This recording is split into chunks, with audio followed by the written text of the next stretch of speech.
I've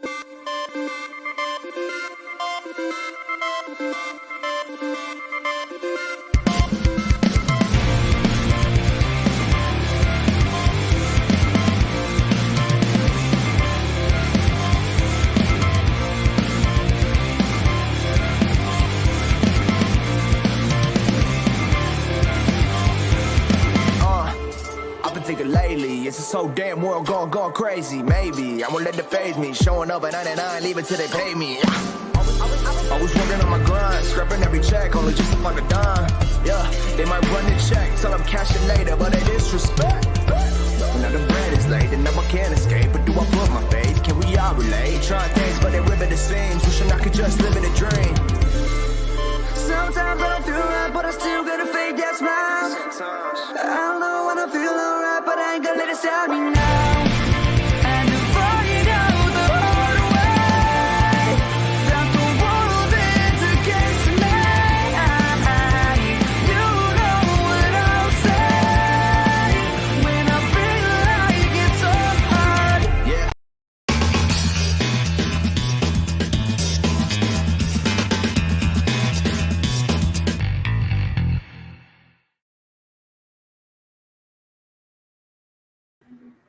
What's up, guys?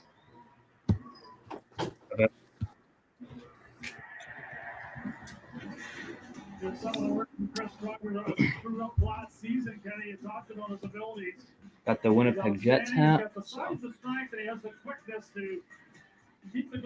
Yep. We'll be putting that on soon. Example of that great hand-eye coordination. Celebrated a lot of goals last year. We are chasing fire tonight. You know that song here? Give a target.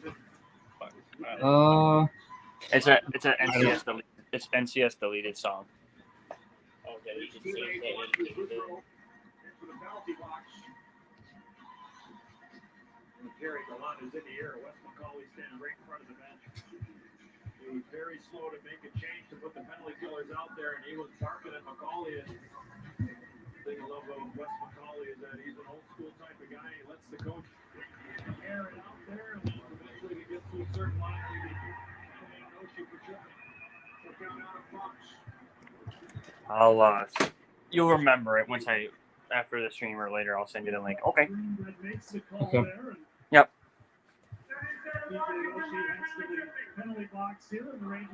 Try to change my avatar, but wouldn't let me. So, welcome to StreamYard. It says log in or create an account, and I already have one. But you know.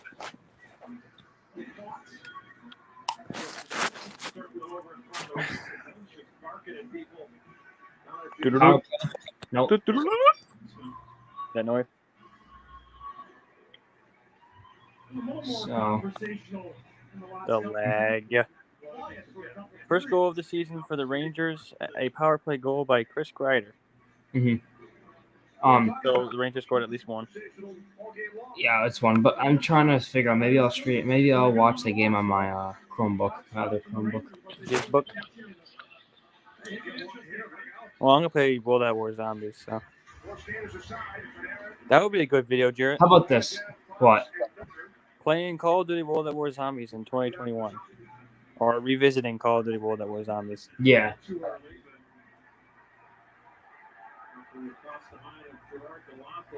And then I'll explain.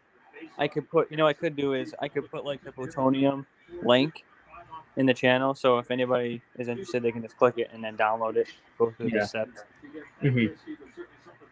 But no. So if you're gonna play that, are you gonna play COD now? Yeah. Then, if you will, then maybe I can. I'm trying to figure out if I want to put the game on this. Maybe I'll. I'm gonna put it on my Chromebook. Your Jizzbook. Hey, there's no more streaming at the high school because there's a game on tonight. There's a game at the high school tonight, and I heard people literally cheering from my house, and I could hear the guys over the speakers. Wait, for what? I think it was a varsity football game. I know Danny's on JV.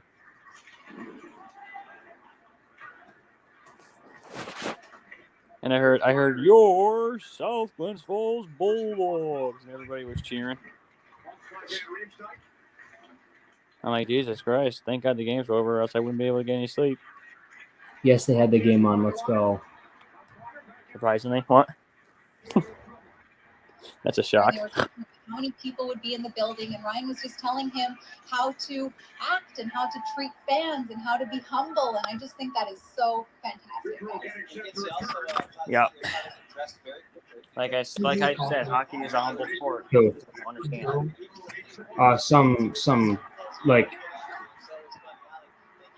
Some analysis girl or whatever. Like, you know how many videos I've seen hockey players do nice things for people and stuff? Yeah. I don't see many football players doing that.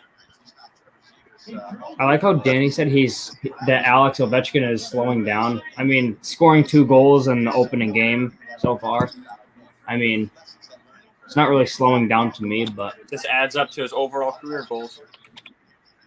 yeah, he passed fifth. He got 5th overall in goals, and he was at 751, and now I think it's at 741, and now it's Something like 742. I could be wrong.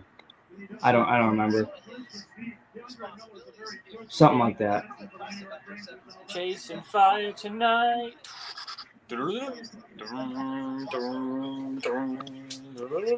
It's too good here.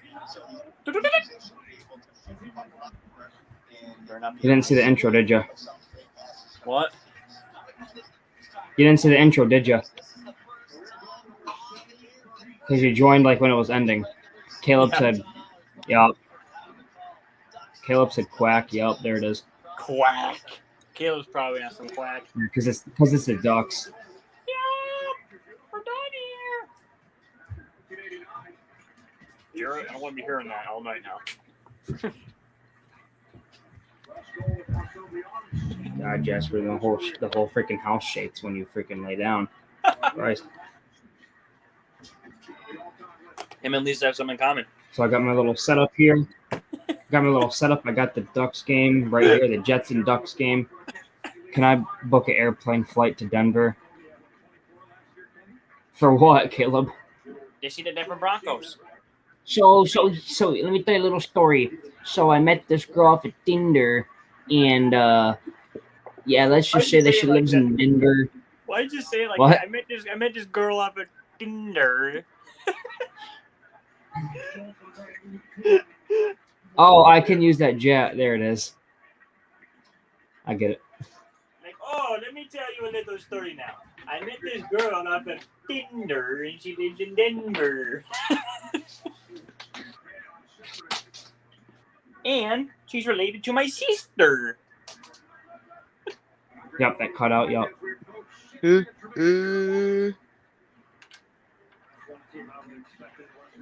Chasing Driz tonight. It's an NCS song, so I mean, I'm allowed to sing it unless you can do.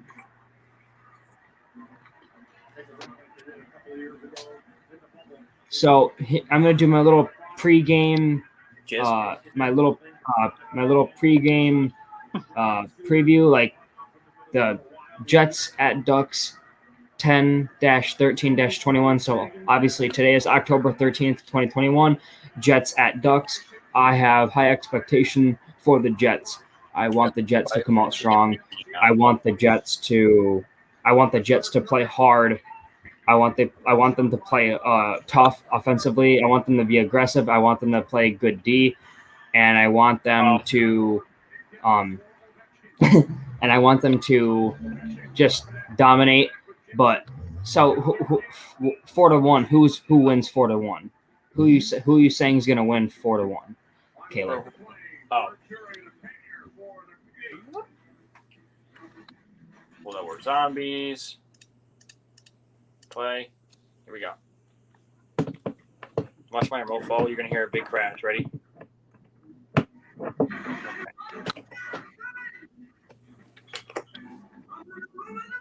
Caleb, you're not answering the question. I'm asking. You have to give him a second. I know, but God. So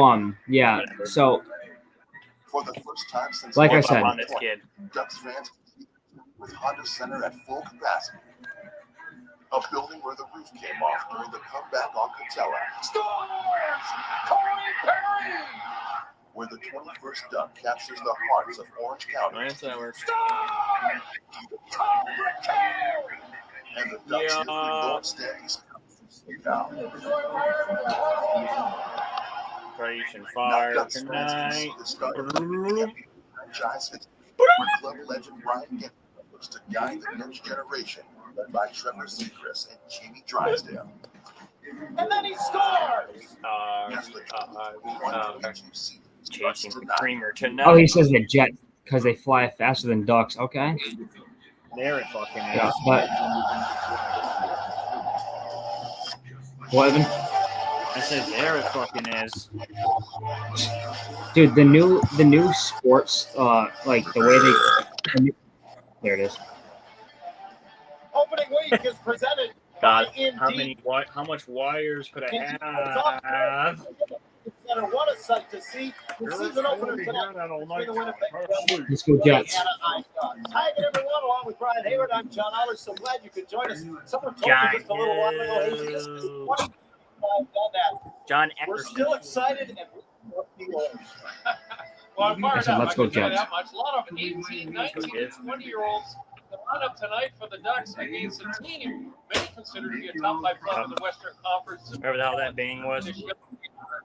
That was An my honor and a dad privilege. slamming the bathroom door. We're looking forward to it. No, he was Let's go slamming down the to ice level washing for the introduction machine of door. this season's team. There it is. What was that?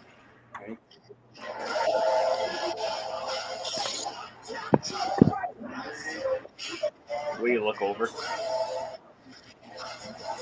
Let's go Jets. I don't have a Jets jersey. If I were to get a Jets jersey, it'd be an away jersey. But I don't really have the money for one, and I don't really care to get a Jets jersey. Chasing the jizz There's tonight. Now introducing the players not in Oh uniform my tonight for the Anaheim Christ. forward. Just Number open the fucking 23. program. Forward, number 49, Max Jones. Defenseman, number 76, Josh Mahura. Let's meet your Anaheim Ducks coaching staff. Head equipment manager, Chris Aldrich. Assistant equipment manager, Matt Brayfield. Assistant equipment manager, Jeff Tiney. Video coach, Brett Ferguson. We call this Video music. coach, Joe You Piscotti. put it in the 1990s. And skills development coach, Larry Barron. Yes, Goaltending actually, coach, we are.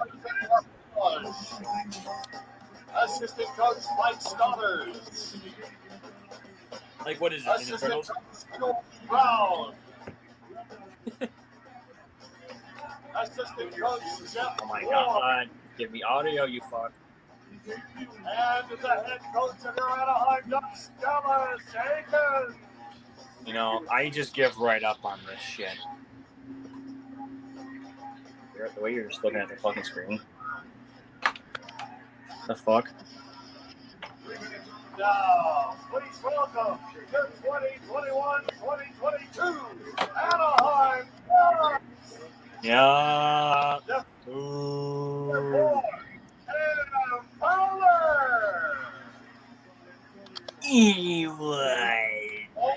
Number 14, Adam Henry. Adam Henry. Forward, number 19, Troy Terry. Forward, number 20, Nicolas Delorier. Yep. Forward, number 21, Isaac Thunderstorm. Thunderstruck.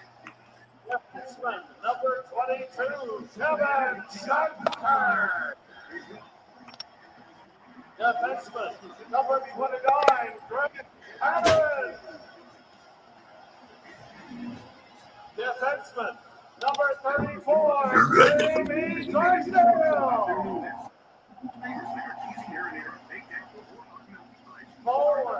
number 37, Grayson McTavish. E1. And for your goaltender, John Gibson. Darren Prince. Forward, number 44, Max Comtois. Max Comtois is a good player. Forward, number 46, Trevor Zegras. Trevor Zegras is good too. Defenseman, number 47, Hamas Lindholm. Forward, number 50, Bo Cruz. Who? Forward, number 57, Richard Raquel. Yep. Raquel is good. Goaltender, number 41, Anthony Stolar. E1. Number 36, John Gibson. John Gibson. He gets standing ovation. He's an underrated goalie. Forward, number 33, Jacob Silverberg. Now there's sound. I don't get it.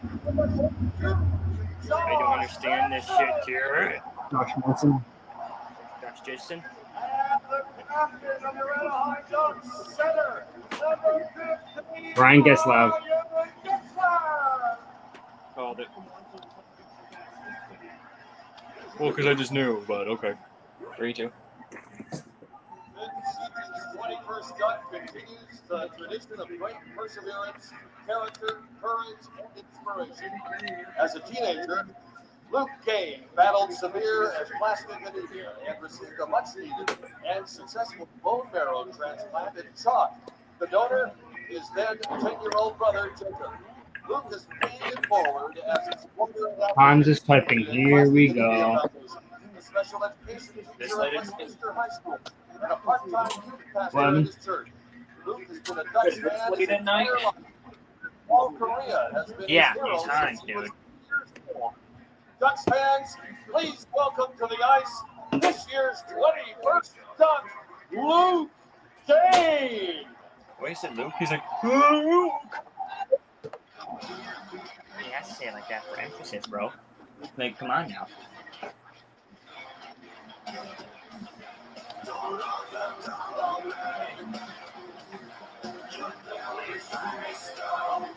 Oh, good. There goes your copyright.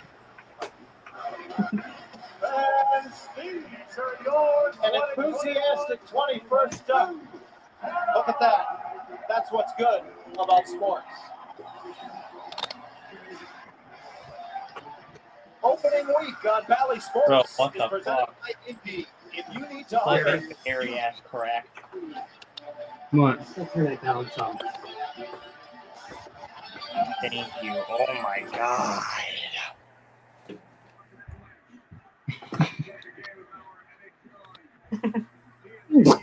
Yep. My one told you to turn his voice down too, so fuck. Fuck you. Okay, I'll turn it down. What? Okay, that's what I do. What the fuck are you gonna say? I said, okay, that's what I do. Well, you said it. Fucking call that shit. Dick. Dick. Dick. Dick. Dick. Dick. Yep, the brick. Doing his Hans. Of course. You said that, right? No?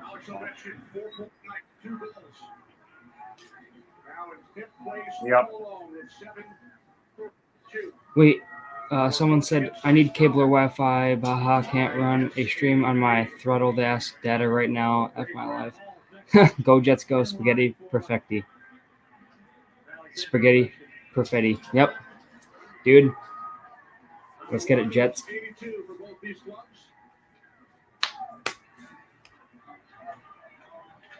And the Capitals salute the whole crowd.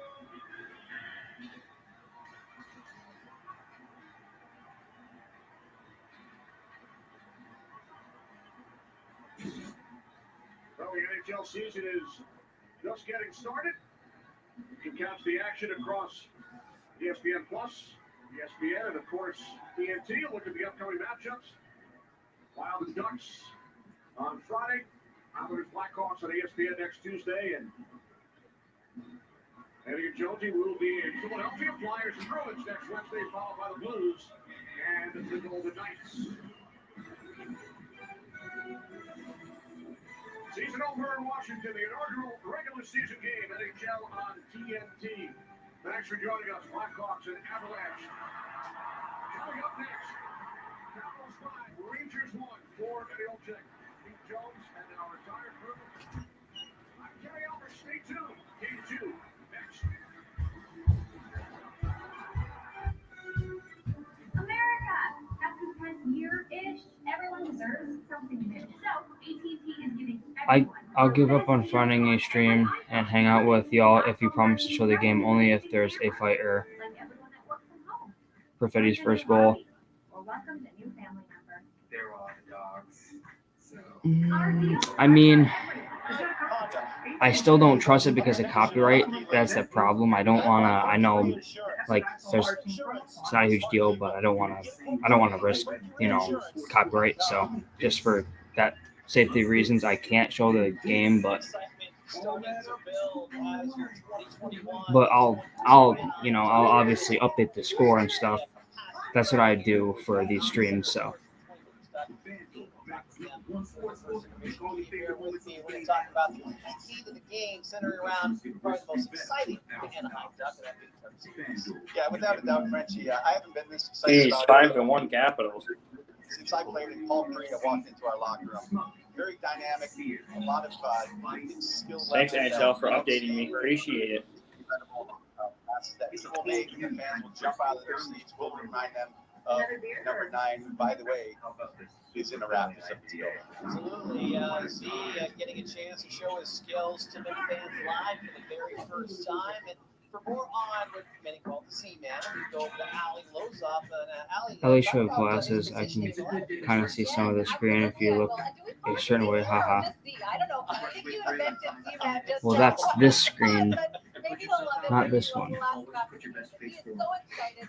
Because I'm looking on this Chromebook right here to my left, and it's over here. So, Ovi tied. I forget.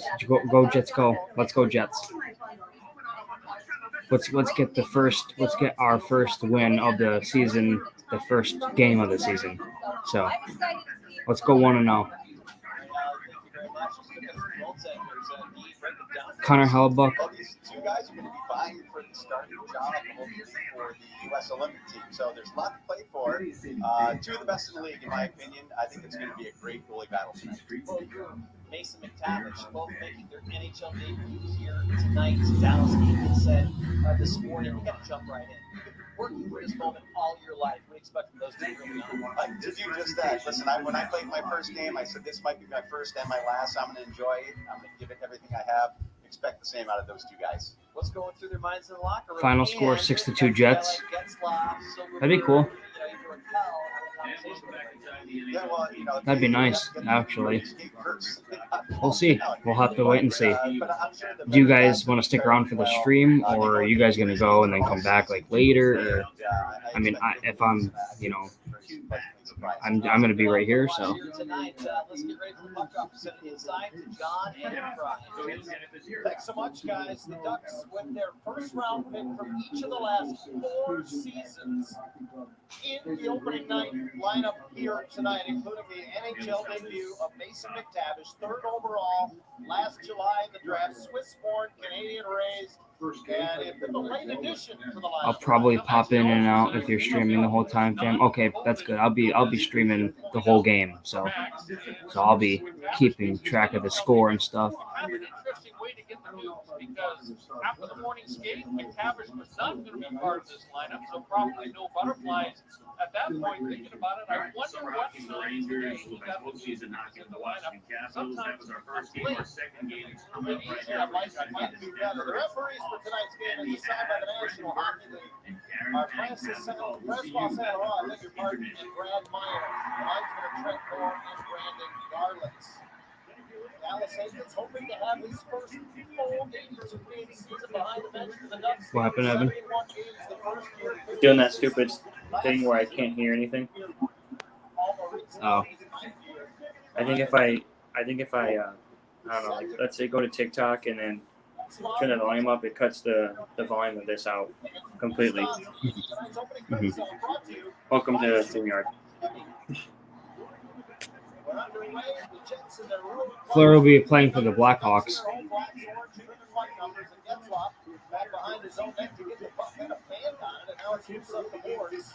Schmidt pitching up the right side, acquired from Vancouver in the offseason, keeps it in. Nate Schmidt again hands it off on the wall. Kyle Connor can't get his shot through, and Getzlaff trucks behind the net with it. Hands it off to Drysdale. The new home man, the puck to Terry, who gets it right back to Getzlaff. Dallas Aikens telling us he likes Terry and Getzlaff together because they play the same way. Good, egregious turnover by the Jets right in front of their own net.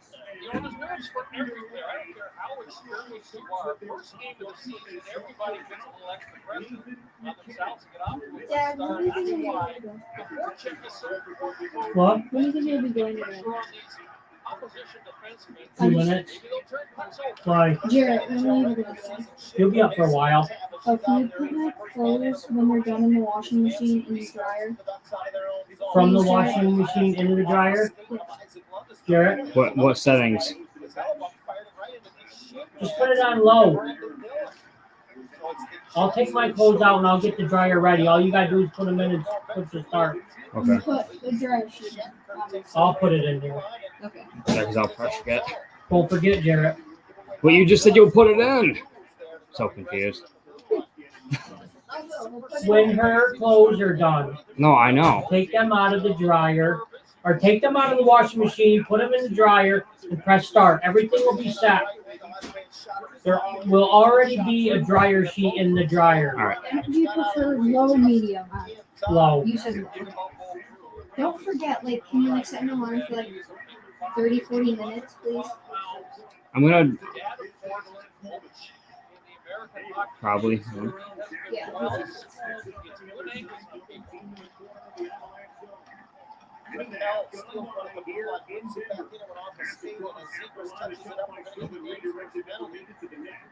And we'll drop this 2 minutes and 11 seconds in. I believe this is a goal against the Ducks.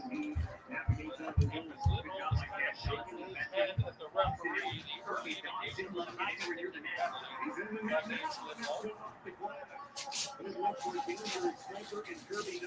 See if we can pick it up here. We know that Hamilton wants to send an early message that he's going to be physical. He stands up in the neutral zone, and you can see it's a bit of an inadvertent high stick. Riley Nash catches it, flies with that, on top of the head, automatic call. Jets with an early power play. Winnipeg was 7th in the league a season ago with the extra man at 23%. Face off to the right of Gibson, controlled by the Jets. Keon tees one up. A safe made by Gibson, who hangs on. It's interesting. Talking to both coaches, you're hearing the same things about power plays these days. Establish the shot early. That's what coaches are looking for. And no time wasted by Keon. See Lowry, big guy, gets set up in front of John Gibson. He was unable to get a little touch on that puck. No Mark Scheifele tonight for the Jets, serving the final game of a 4-game suspension he was given during the Stanley Cup playoffs last summer. In the second-round series, he took a 4-game suspension for a high head hit on Jake Evans of the Montreal Canadiens. The series only went 3 more games. So the leading scorer for the Jets from a season ago, watching this one from the press box. Josh Manson had gotten away with a little bit of a Winnipeg is still on the power play. Just about a minute and a half to go on the power play. In the Winnipeg man advantage, Lowry out high, hands it off to Neil Keon. Moving on the left wing boards for Wheeler. Wheeler back to Pionk, across, and a good save by Gibson. Fed it to Connor. His one-timer is held by Gibson. And we'll look back. Kyle Connor, he's probably like my favorite Jet. Honestly, one of my favorite Jets. Mark Scheifele Didn't stop skating. It was a charge all the way from center ice, and it was contact with the head of Evans. Evans was hurt on the play, and that pretty much sealed the fate of the Winnipeg Jets for the postseason. The Canadians, of course, went on to the Stanley Cup final. Jets missed one of their best players. Pionk. Not their best player. Connor, back to Pionk. Playoff game.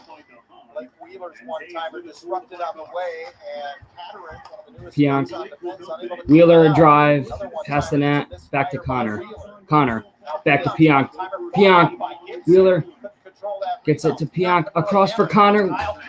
Saved by Gibson. He chips it back behind the net. Back to Wheeler, across for Connor. Connor, Pionk shoots. Connor will give it back to Pionk, across for Wheeler. He will give it back to Pionk, across. Oh, jeez.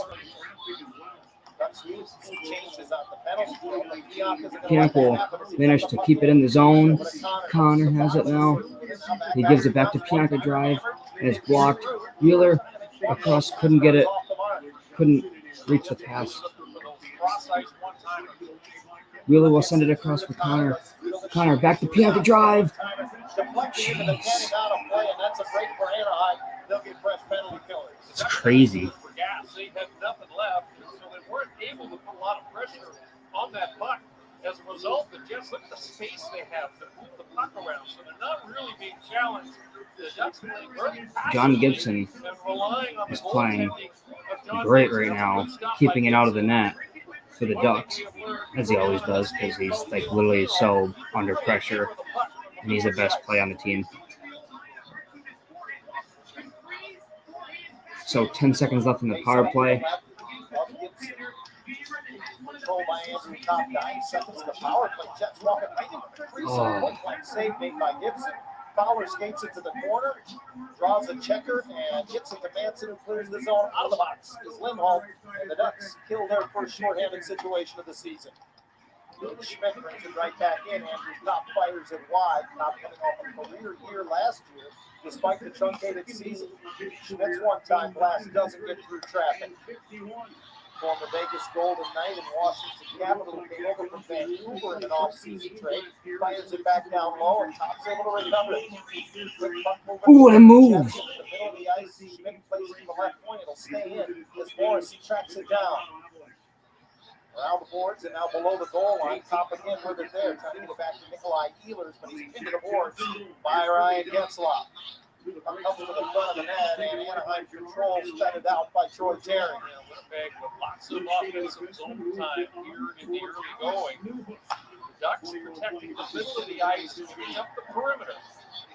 Severson on the forecheck now. Just over 5 minutes into a scoreless first period.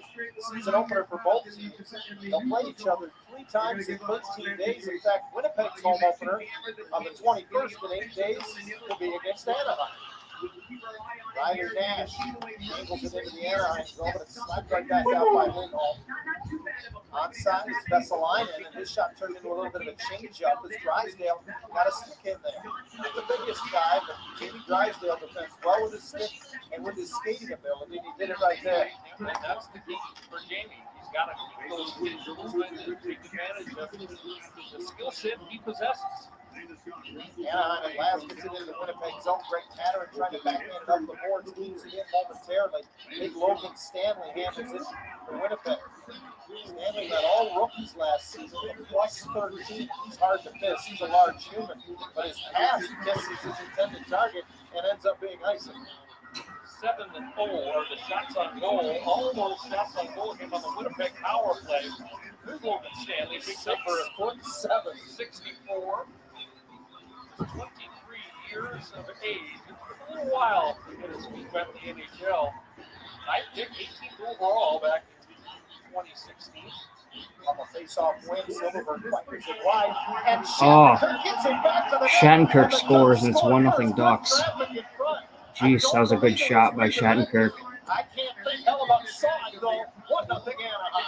Simple play. What a nice shot by Shattenkirk, just top shelf, look like top left corner. Picks up that puck along the boards, and frankly, he just rolls it in the net. Keep an eye on the box. bodies in front of Hellebuck. Who's there? Mason McTavish, the youngster. Yeah, just Hellebuck did not see it, I don't think. And just the timing on the crossing path in front of Hellebuck prevented him from seeing the release of the puck. The shot's perfect. Top corner over the blocker. So Anaheim has a 1-0 lead in this hockey game. Who scored? And now it was Shattenkirk. Of course. Yeah. Doesn't mean anything though. The Jets are trying to tie this game. Oh, and now there's a Silverberg fights for it, but then the Jets will now they're going to go for a change. So they're giving the goal to Shattenkirk. Silverberg's going to draw an assist. It all started, Brian, off a face-off win on an offensive zone draw. Okay, work something here, Winnipeg. Let's go. Anaheim leads 1-0. You're offside, though. The Jets the other way, and we'll step aside. Shattenkirk gets it to the net. Traffic. And a 1-0 lead for the Ducks. Okay, he just puts it right towards the net. He just kind of like flings it towards the net, and it just goes in just perfectly. Right past Hellebuck. So Jack Johnson in his Avs debut, followed up by the captain, Gabriel Landeskog.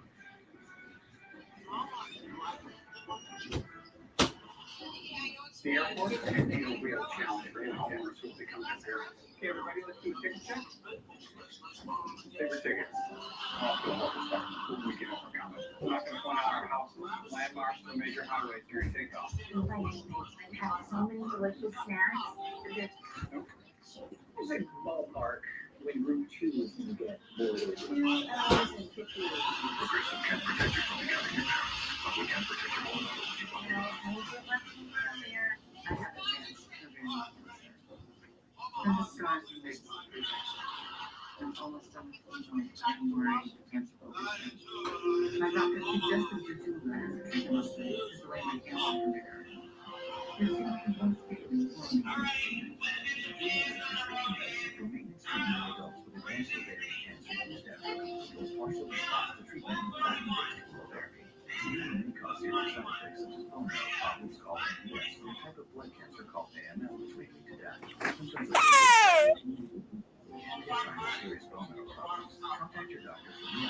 The way you looked at the camera.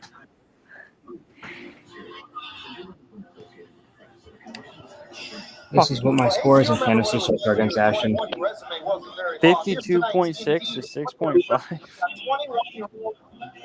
Because wait, do you have McDavid? So far. What? Does Ashton have McDavid? Yeah, he does. There it is. Wait until McDavid starts scoring. It'll probably go up. Maybe tonight he will, because I know they're playing right now. Yeah. Actually, let me see if they scored. And I don't think they have. It is still 0-0. Wow, that was the Ducks' first shot on that. There it is. They Maple scored Leafs their beat the first shot Canadiens on 2-1. just like last game in Vegas. Yep.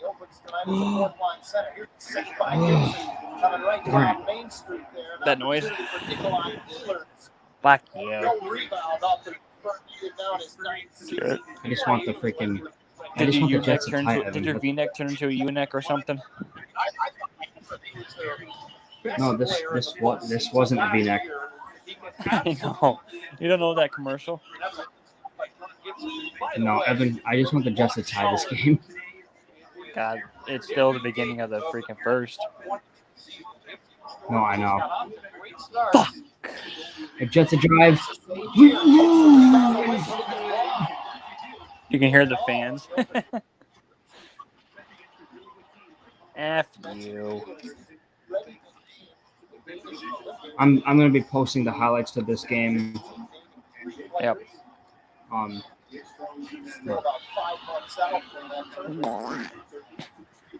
Yeah, and a nice little pass there.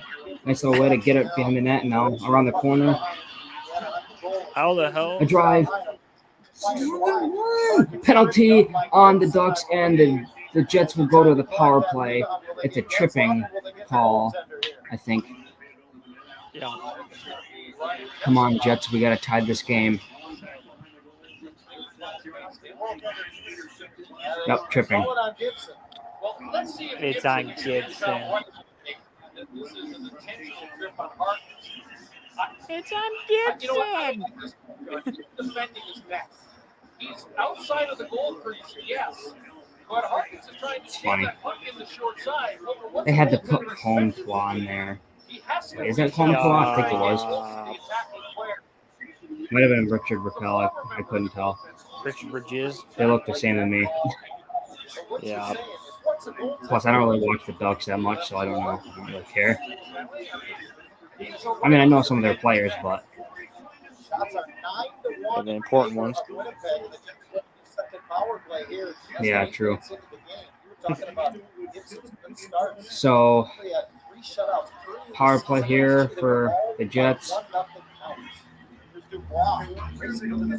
Dubois. Oh, Annoying. Dubois. Oh. Miss Wheeler, a shot.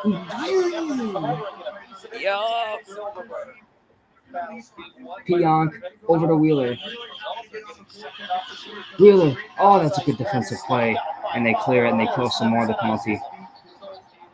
Oh, crap. Get on.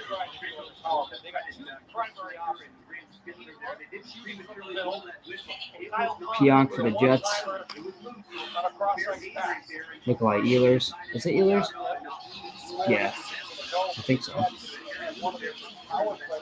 It's Harvey. Oh, jeez. And the corner here would just swing it and looks like it went out of play. Yep.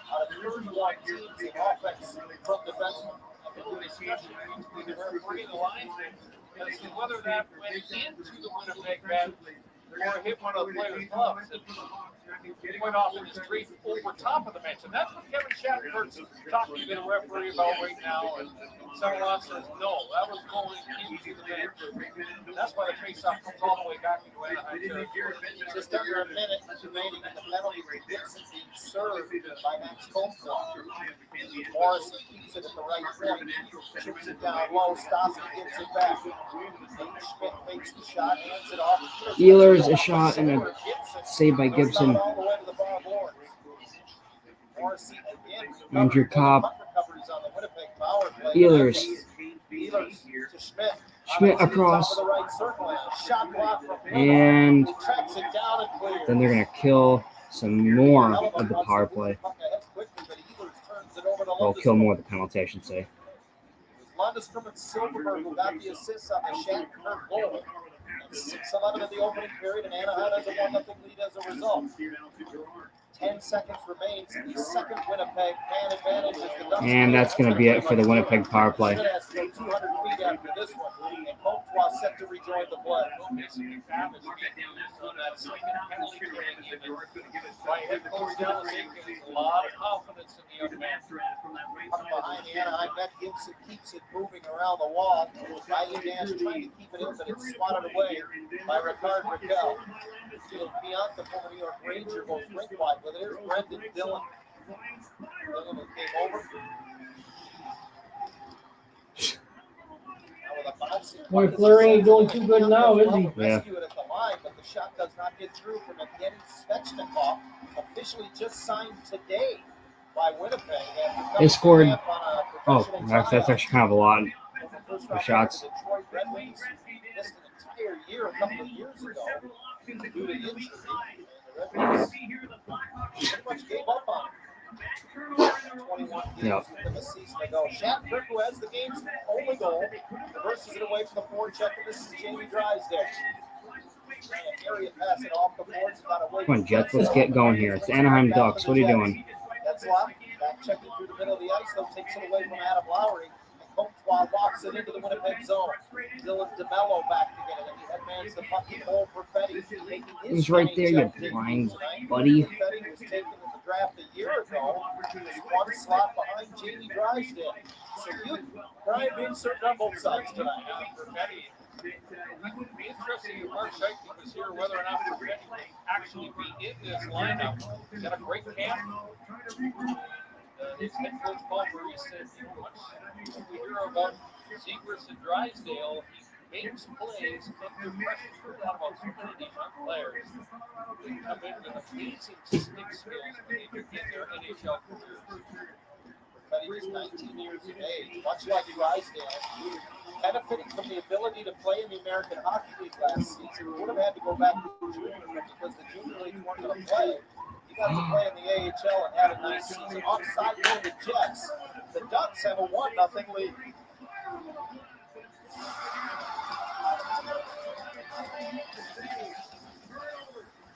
Oh my God. Yeah. He might face a million shots tonight. Oh boy. If you're Jeremy Colleton, I think you want your timeout back. I don't think the momentum has changed at all. Look, the guy that doesn't need waking up is Marc-Andre Fleury, and it'd be hard-pressed to blame Marc-Andre Fleury for anything that's gone on in this game. He doesn't quit, keeps on battling that. If they think taking out Fleury is a good idea, then they got to rethink it though. Because I mean, come on, Malcolm Subban, please. I mean, yeah, Fleury's not as good as he used to be, but holy cow. Sampo Ranta played 2 playoff games, but this is his regular season NHL debut. He's a good player, a really good player. Number 75, left-hand shot. He's what the Avalanche, not that they need, because they've got a lot of power forwards, but no Saad, obviously no Don Skoy, gone to Seattle, Saad signed with St. Louis. And this kid's a power forward and will get into greasy areas. Buck out of play with Colorado up 3-0 just after the halfway point of the period. Number 1 for Bowen Byram. Avalanche keep the play.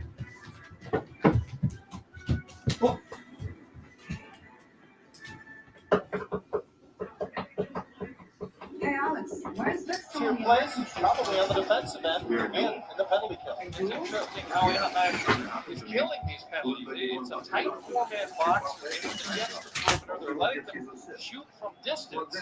But really, the focus is on blocking shots and really preventing those cross-ice passes down low. Winnipeg's power play has generated a ton of chances. We've got 9 shots on goal, 7 of which were grade A. So we Let's talk go, about Jets. this all the time. He's your best penalty killer. Guy right there. 8:02 to go, opening period. Ducks have a goal on their only shot on goal. Would love to spend a little time in front of Connor Hellebuck. No goaltender. The last 4 years has played more games in the National Hockey League than Connor Hellebuck. Led the league last season with 45 appearances.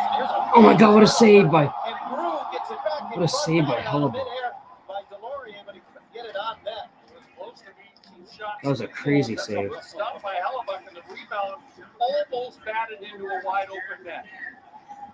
Kyle Connor clears it out of harm's way. And Wheeler whips it around and into the Anaheim zone.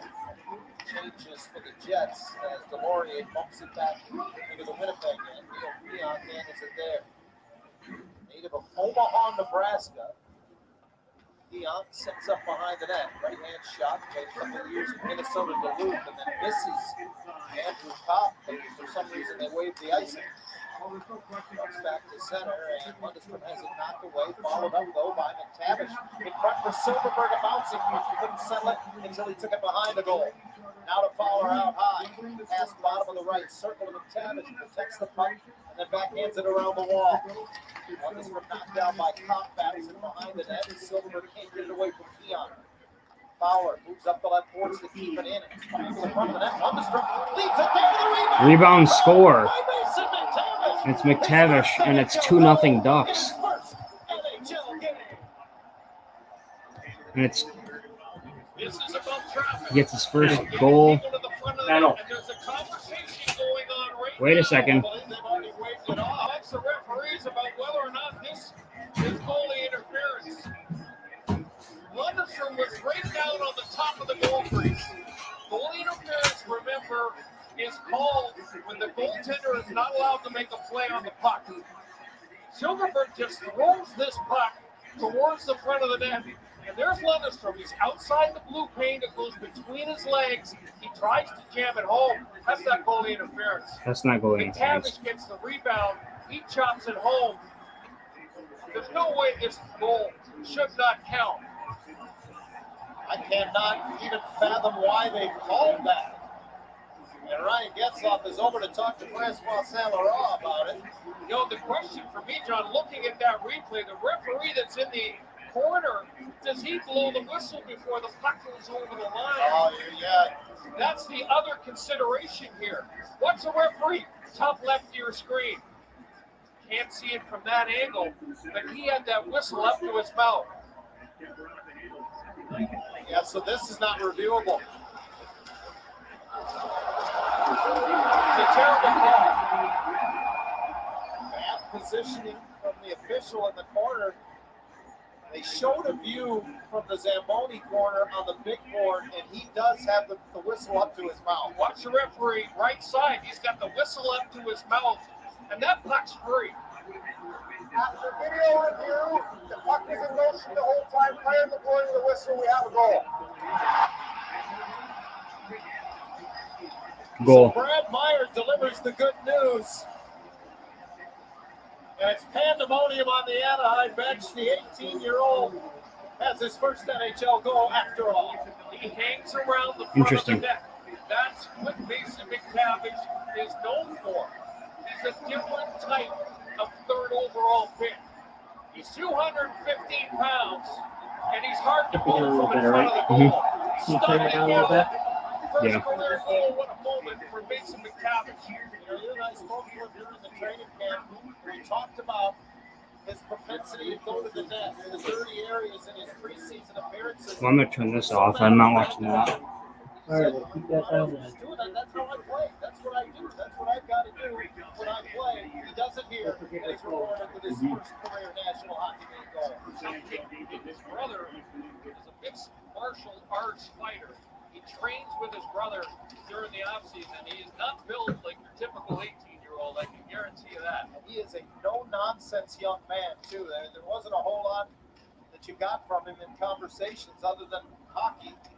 And it pays dividends for Anaheim here in his debut. Greg Catterick trying to get it to the front of the net to the right of Hellebuck, and he spots it away as he laid the paddle of the stick down with Courtois trying to drive the net.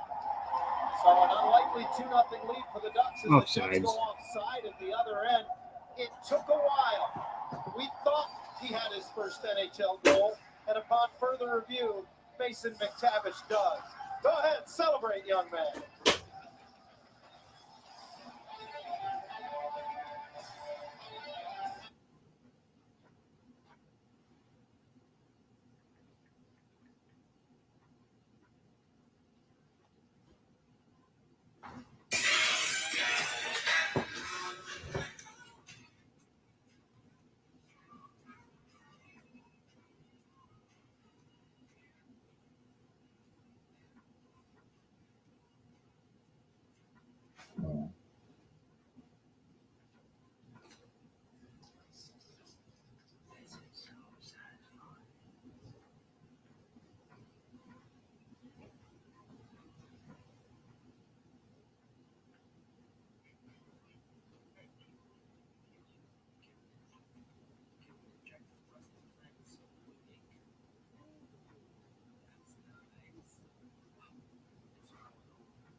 Well, simply by his appearance, Brian, in this game, Mason McTavish, now the second youngest player in franchise history to make his debut with the Ducks by just 8 days behind Oleg Tverdovsky, and it will be a night he will never forget as he has his first NHL goal to boot. Well, again, we didn't know he was going to be in the game. And maybe it made it a little bit easier, but he's made his presence known. And great moment. I mean, you're going to see a lot of ice time given to these youngsters in the Ducks lineup. And this season, to a large extent, is about their growth. And can they take it to the next level and become regular NHL stars? Here comes Trevor Zegras into the Winnipeg zone. Make it move, spun around. And the puck cleared away. Now it's a foot race. Kyle Connor gets to Kyle it. Connor with it. Wheeler with him. Got it Across. the pass They off can't the do stick. shit because they A suck. back checking Drysdale to one knee to slide behind the goal line with it. McKell backhands it across, and here's Zegras again on his own, 1-on-2 into the Winnipeg zone. Poked off his stick and swept away by big Logan Stanley. Dubois back to center for the Jets, loses it as he got to the Anaheim strike. Come on, Winnipeg. What the hell are you doing? Grant plates it back in. Stanley spins away, turns it over right through the middle of the ice, and Manson marches in, hands it off, and a fan Okay. on it was Grant, who wanted to let Come on. it go from the top of the right circle. We saw Bo Brew, who was kind of driving towards the net, top of the crease, and that's one thing that the Ducks Let have him done go. well Oh. in this game, and that is really step up and get some bodies. Delorier in on left wing, and a Ooh. high shot fought off by Hellebuck. Ducks have the last 5 shots on goal in this game, and they lead 2-0. Ehlers to center. Ooh, what a for the Jets. move. Cuts back, leaves it for Kopp. Kopp finds a trailer coming in late, and a shot Jesus by Christ, why Dylan can't you just is shoot in the cradled fucking by net? John Gibson. So now we're from a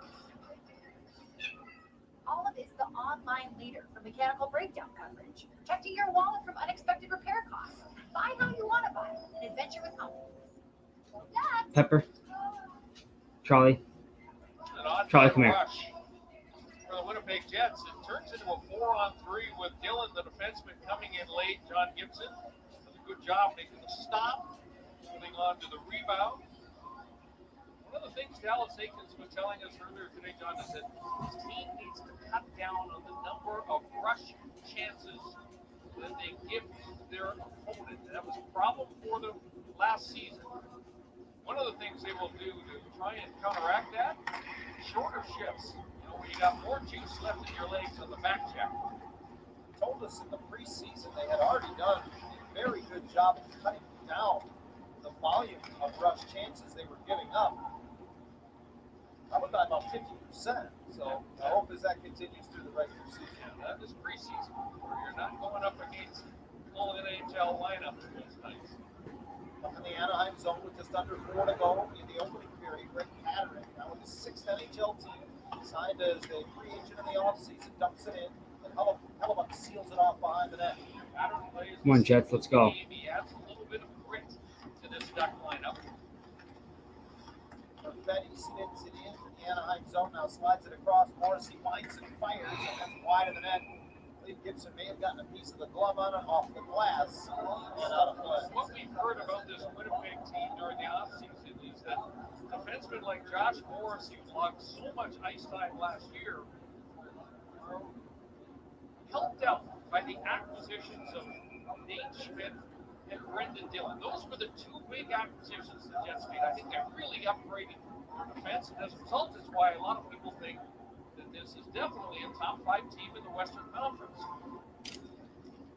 Morrissey averaged over 23 minutes a game last season to lead all Jets.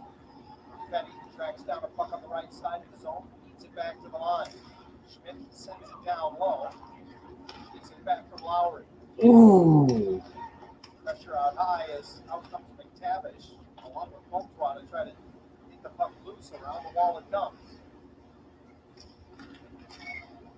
Batted out of midair. Now it's a 50-50 puck to Silverberg. Can't get away. Drysdale helps out. And McTavish gets enough to get it to center ice. Great battle along the boards for possession of that puck. Drysdale with the Jets changing. Gets center red. Gets it in. Hellebuck unable to knock it down off the boards. It's been here for a while. Remember, you get some crazy bounces off the glass here at Monmouth Center. Opposing goaltenders have to remember that. They bring up a great point, right? These teams did not see each other. Not the same division a season ago. As Henry comes up with one, tries to split the D, gets angled off by Keon, but still gets to the puck in the left corner. Adam Henry A couple of goals in the preseason. Backhands it across to Manson. Can't field it cleanly and pull the trigger, and then gets run in the corner. Trying to dig it loose, and it pops out to Kyle Connor. Connor was on a 40-goal pace last season. It had been a full season. Drops it off. Long shot saved by Gibson. Corral the rebound. Stanley, the open man. On the left side, pops it into the middle, and Dubois, unable to keep it on his blade. Fowler sandwiches to center. Connor brings him right back in for Dubois. The former Columbus Blue Jack tried to go short side on Gibson, and again a rebound that's banded about. Come on, guys, let's go. By Dylan DeMello. DeMello came over from Ottawa. Starting his career in San Jose. It's about a minute 20 to go here in the first. Still 2-0 Ducks. Over the shoulder of Gibson, missed his shot around the glass and out. Just over a minute remains in the opening period. Shots 14-6 in favor of Winnipeg. The Ducks on top 2-0. Puck chopped into the zone, a bouncing puck, and Wheeler got the shot away as he was being checked by Lindholm. Gibson with his 15th save of the opening period. And now under a minute to go in the period as Grant brings it to center ice. Laurier chops it across the line, and Grant ahead of the puck is offside. And the play whistled down with 49 seconds remaining in the opening frame. Veteran lineup, you would say, tonight from head coach Dallas Eakins with both Grant and Laurier in the lineup. We mentioned Max Jones not dressed due to an illness. Sam Steele, Josh Mahorn, another couple of youngsters. Healthy scratches for this one. Now, Jones has been dealing with a little bit of an illness most of the week, so going back to your point earlier, Brian, you have to think that McTavish was on notice that it could be a possibility. The fact that Jones had been dealing with it, and it forces him out of a lineup tonight. Again, a non-COVID illness keeping Max Jones out of the lineup tonight. But it puts McTavish in, and he has one of the 2 goals as this puck goes out of play with just 22 seconds remaining. I see a little bit of nerves from some of the Duck players when they handle the puck in the defensive zone. Max Comtois had a little bit of time there, but he just kind of wristed the puck off the glass and out of play. That'll come as players relax a little bit, handle the puck, make good plays, and don't just flip it out and give it back to your opponent. Comtois, incidentally, the leading scorer for the Ducks a season ago at age 22, became the youngest player to lead the team in scoring since a fellow named Ryan Getzlaff in 2006. 16 goals for Comtois, 33 points. His first full season, if you will, in the NHL. After a couple of cups of coffee in the 2 previous years. And this puck sails into the Anaheim bench with just under 10 seconds now remaining in the period.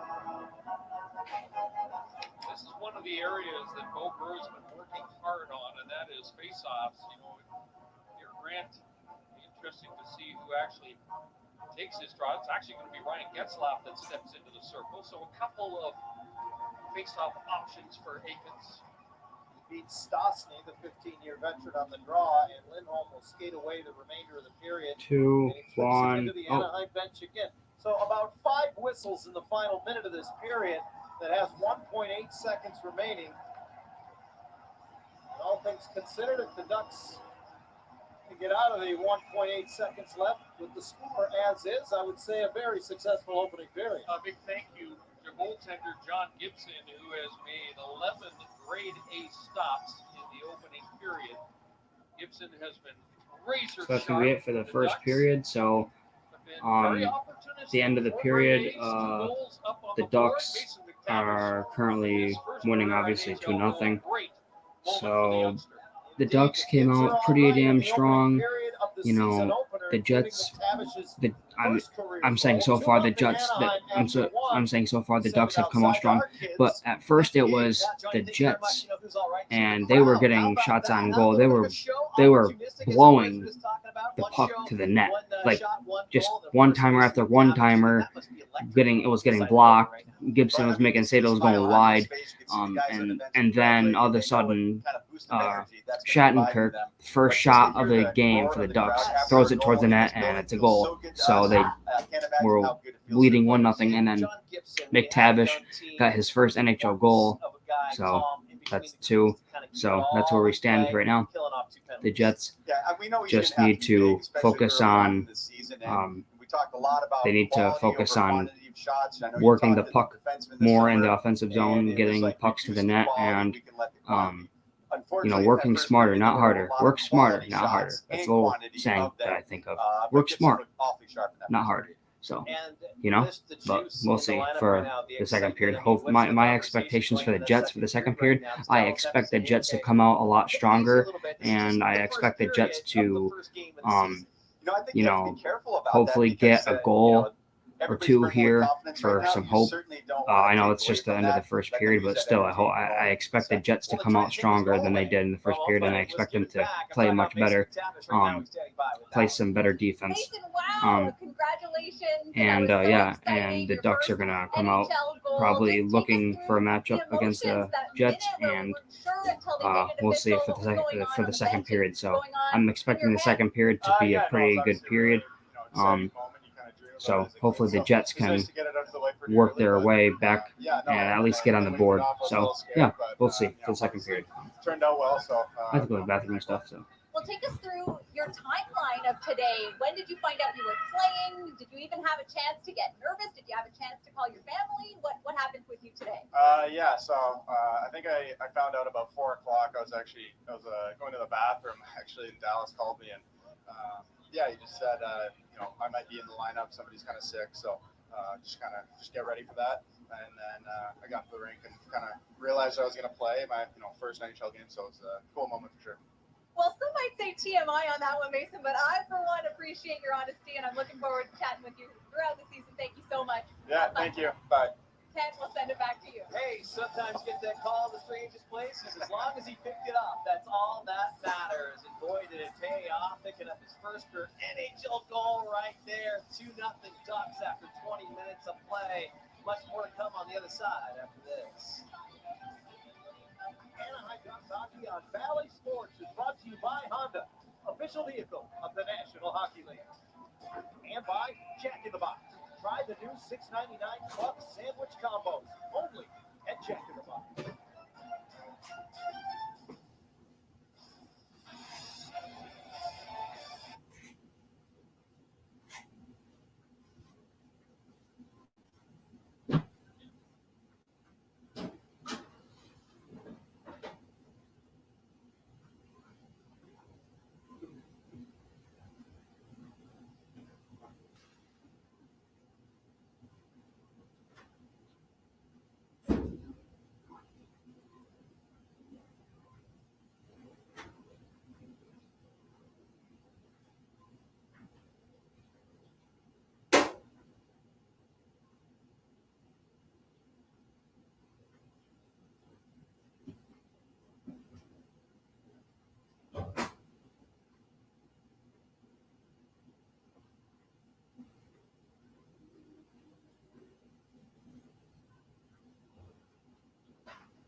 Number one, it is 2-0 Anaheim Ducks. Welcome to the UCI Health First Intermission Report. A vet and a rook get on the board. Hey, access exclusive benefits and events with an Orange Alliance membership. Enjoy great perks such as the dedication rewards program, guaranteed giveaways, and much more. Visit AnaheimDucks.com/join the Alliance. Hey, we're going to take our first time out here on the Intermission Report. We can tell back, hey, this guy, this year's 21st Duck, Luke Gay, taking to the ice. He joins us live next.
UCI Health, where medical breakthroughs improve lives. Visit UCIHealth.org. Oh, that does not get old. The Z-Man doing the Michigan right now, though. It is Mason McTavish making his NHL debut, picking up his first goal. Ducks up 2-0. But right now, we're shifting gears. What a special moment at the beginning of this one. Our newest 21st Duck was announced. Luke Gain joining Guy and I, and we had the sincere pleasure to announce that at your home on Sunday night. And you said you're going to go out there and chirp Getsy. But you were firing everybody up. We were excited on the set, but you went out there nice and slow. Why did you do that? It was because of the other 21st Ducks. They really came alongside me when I got to meet them before the game. I asked them, what sort of tips. I knew you had mentioned, what sort of tips can you share with Luke here, and all of them had said, go slow. Enjoy the moment, look it, and don't try to rush it. I loved it. We're gonna take a look at it right now. You're just looking around, taking it all in. That was fantastic. At least you firing everyone up. Gee, you're fired up too. Yeah, well, you look like a hockey player, and I know you are a hockey player, so you didn't look out of sorts at all, cruising out there, and it's one of those things. This night is so special for a lot of different reasons. celebrate, hockey starting, the first game at home, being able to celebrate the 21st Duck. And I mean, they should have that in the locker room every night, giving it to the guys. Let's go, come on, let's go. I would love that. I mean, watching them in the warm-ups, hearing the music, seeing the music videos, just the camaraderie and the lights, everything was going to be pumped. So it was either I'm going out there and crying, which I'm not going to do that, or I'm going to get these boys pumped. So I chose the latter. I was really excited. Well, you didn't trip. That's a good thing. That was kind of the back of your head a little bit.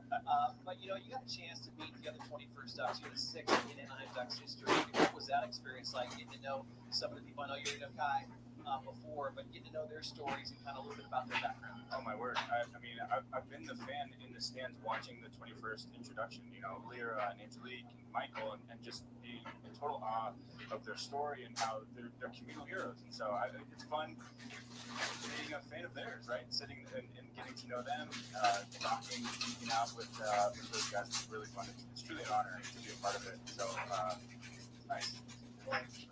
It's an honor to have you here. You got everyone fired up. I'm going to give you credit for the first goal for this hockey game.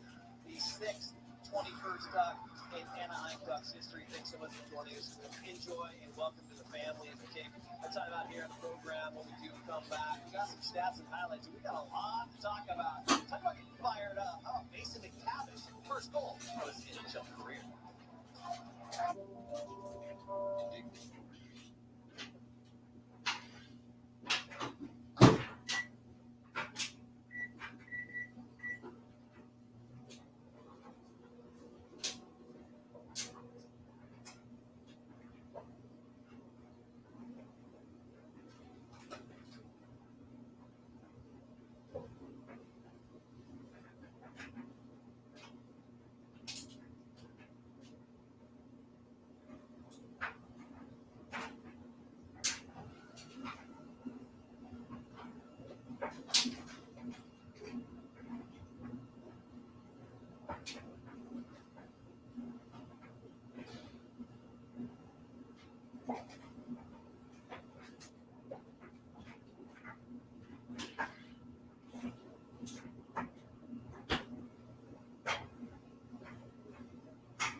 Play at 15-6 shots, and I'm also very opportunistic, very good on the PK. That means John Gibson, very good as well. Yeah, Gibby was great. We're going to see some highlights here. Sometimes for a goaltender, sometimes for a team, it's great to be able to kill off a penalty very early in the first period. Gets everybody into the flow, into the rhythm. See Gibby out there very aggressive at the top of his crease.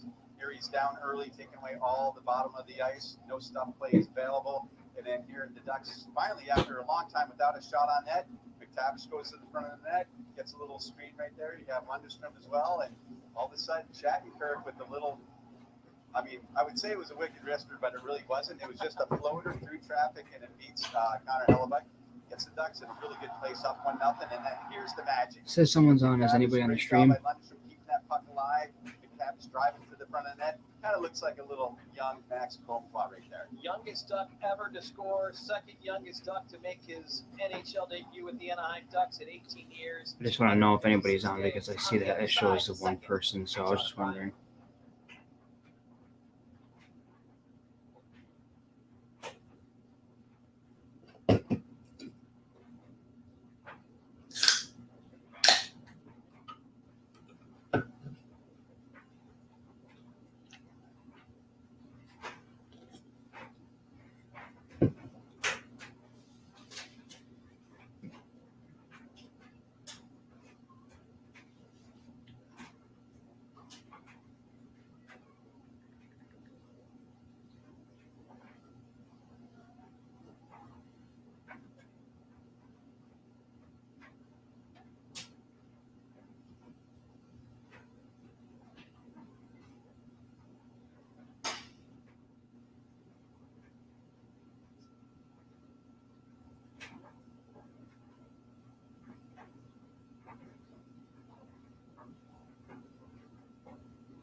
If the Canadians won, then I'll do the highlights video for that.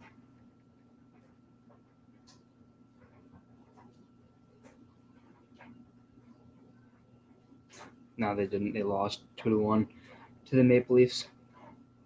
Obviously, the Capitals beat the Rangers 5-1. I watched pretty much the whole game, but yeah, there was. I mostly watched like the first 2 periods, and then the third period I just kind of watched off and on. But and obviously I'm watching this game. That's what the stream is.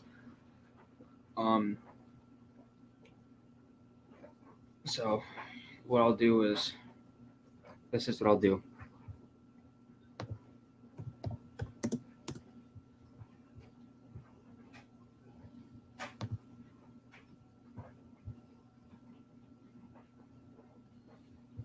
Now to the ice to begin the second period. They have staked themselves to a 2-0 lead over the Winnipeg Jets here in the season opener.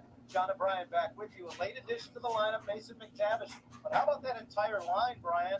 Lundestrom and Silverberg assisting on both goals. They were +2 in the opening period. The whole line +2, and there are some lessons to be learned from that. Greasy goals. Go to the front of the net, get into the eyes. See right there. Hellebuck and snip around for rebounds and takes off with a couple of So obviously, like I said, Maple Leafs beat the Canadians 2-1. Capitals beat the Rangers 5-1. Currently, the Jets and the Ducks are at the end of the first period. Ducks are currently obviously leading 2-1 or 2-0. Avalanche are winning 3-1 against the Blackhawks at the end of the first, and then the Oilers are beating the Canucks 1-0 with 14:30 to go in the second period. So, we'll see. I'll check out those games like later before I go to sleep. But here we are, second period. So the second period has started.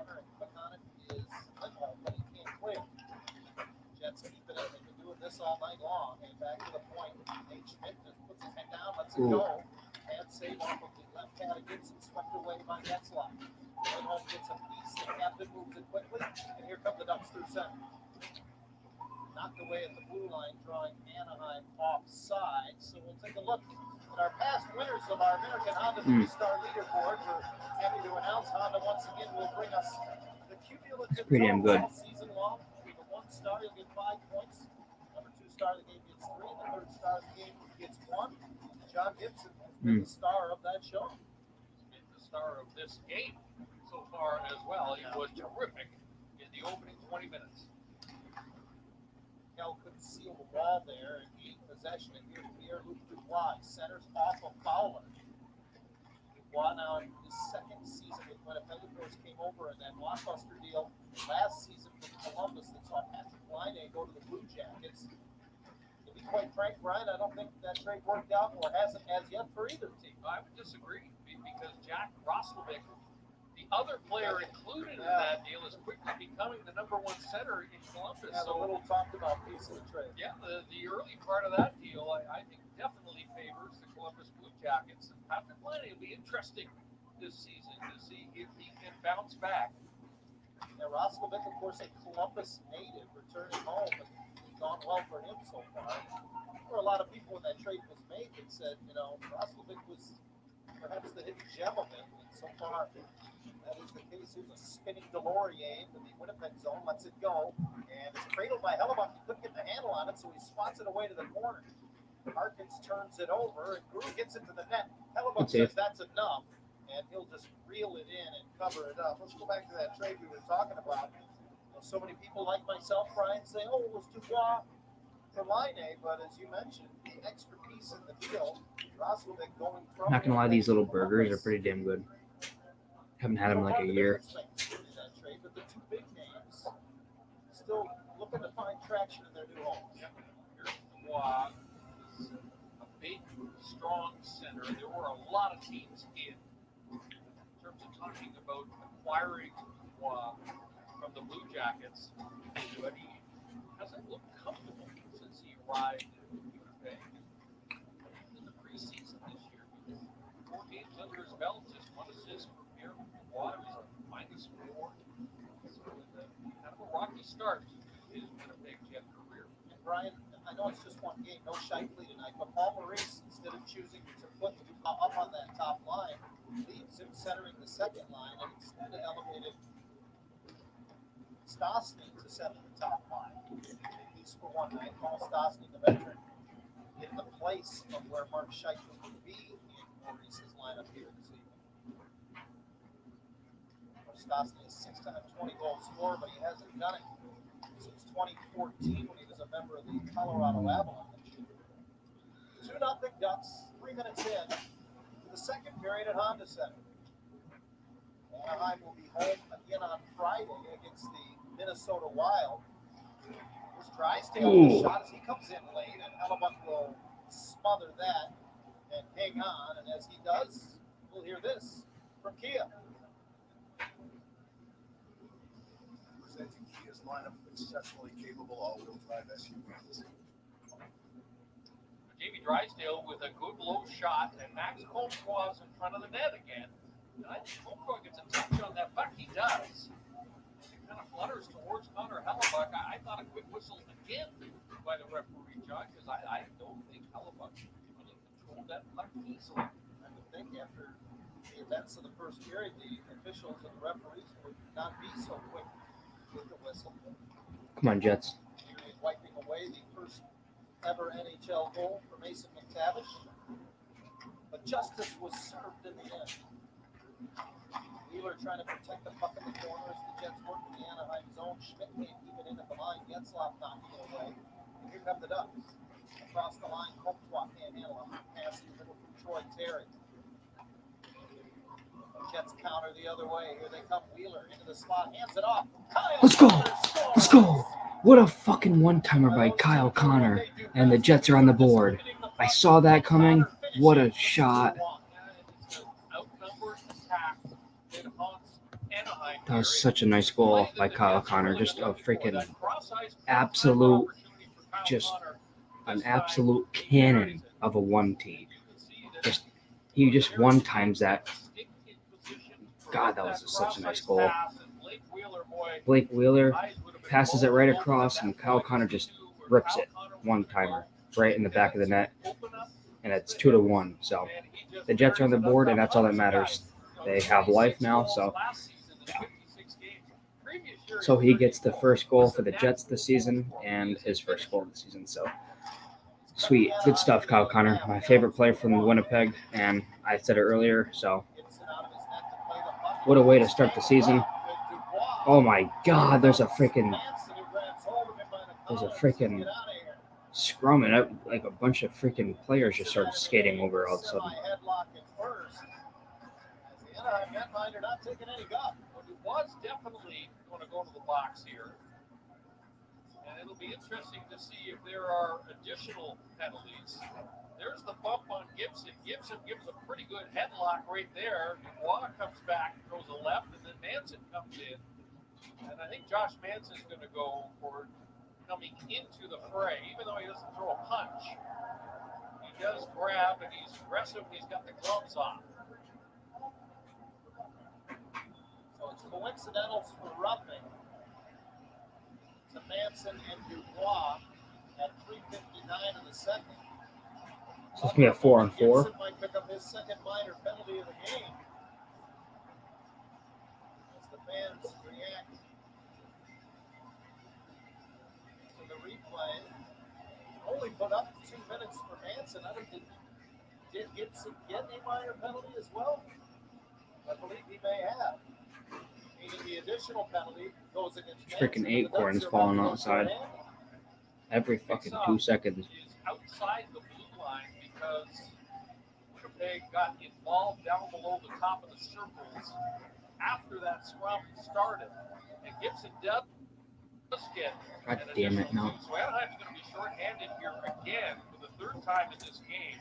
And the Jets have been racking up score. Okay, let's go, let's go, let's go, let's go, let's go, let's go.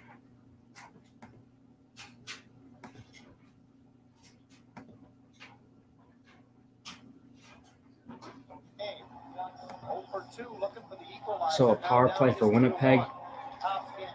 Oh, we have a good chance to tie it. We just gotta work the puck here in the offensive zone.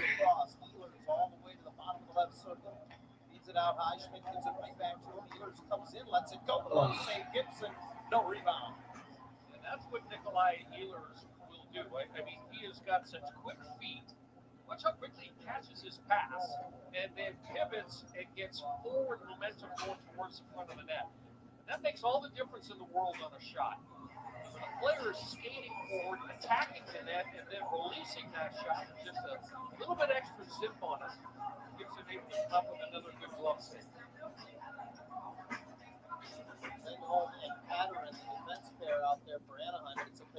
Ehlers gets it back for Schmidt. Over to Ehlers. Across. Oh, and it's blocked. Oh, I thought he blocked it with his body, but it was a stick. Now the Jets will break out here. And good defensive play. He will kind of bat out to center ice, and now Nate Schmidt will kind of send it up. He tries to get it over and couldn't necessarily reach it, just a couple inches out of his reach. Morrissey back to Schmidt. Ehlers, a shot, is blocked. Ehlers.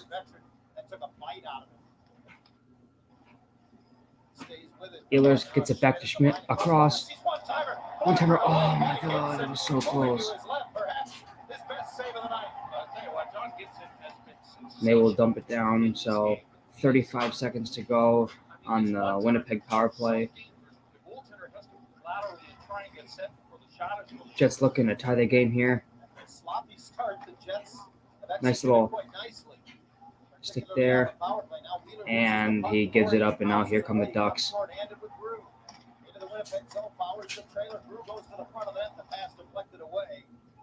Recovered by the Jets with only 10 seconds left in the man advantage. Perfetti headbands the puck, gets it back, takes a shot, comes back out on the near side. Oh, I couldn't hit it in. Lowry nearly converted as that one came off the end boards rather lively. Penalty is over, Manson. So that's it for the penalty. Now we're back to full strength. And full strength. The Ducks live to talk about it. Here come the Ducks. Okay, now the Jets will take it. Here come the Jets with numbers falling down with Svechnikov. And we get a whistle and another penalty coming up to the Ducks, who had too many men on the ice. So now there's going to be a too many men call on the Ducks. The penalty box continues for Anaheim. Despite being shorthanded 3 times, they got a guy named John Gibson. As a result, they still lead.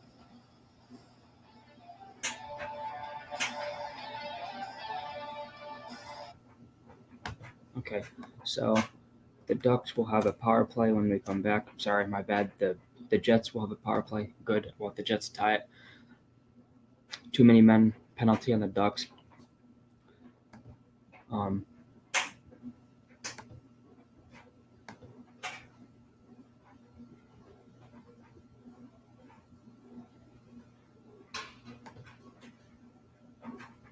Okay, so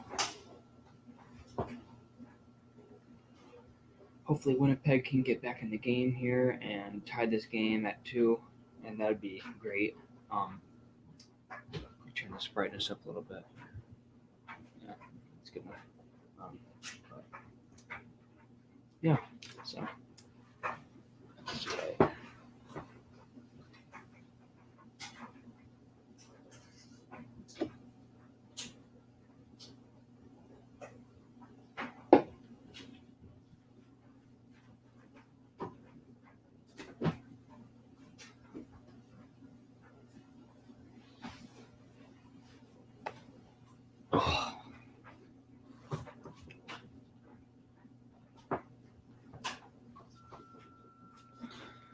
So I'm probably gonna stream like mostly Kraken games and some other games here and there. So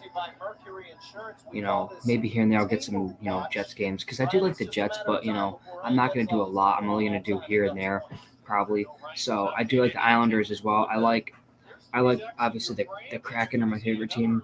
The Golden Knights, the Islanders, the Coyotes and Jets. So mostly Kraken, Golden Knights, Islanders, Jets, Coyotes, and maybe a couple Red Wings and Rangers games here and there too. But okay, here we go. Jets power play. Connor. It's a back for Pionk. Wheeler back to Pionk. Over to Wheeler. Drive. He couldn't get it in.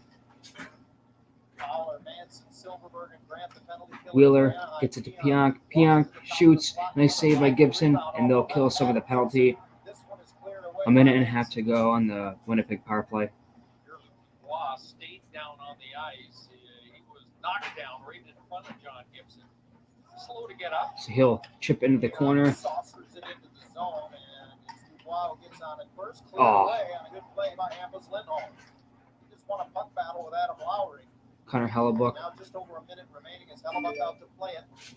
Get to the Pionk. Pionk will send it up for Connor. Gets it back to Wheeler. Wheeler will send it back to Pionk. That's my bad. That's not Pionk. That's Schmidt. Schmidt has it again. Back to Wheeler. Wheeler across for Connor. Connor tries to put it towards the net, but it's blocked by the defenseman and it goes out. And now Schmidt has to regroup. Gets it up to Wheeler. It's not Wheeler. I'm terrible. Okay, here's Schmidt. Schmidt will carry it, and a nice stick there by the Duck player. Connor Hellebuck will come out of his crease and get it behind the net, and then Schmidt will carry it.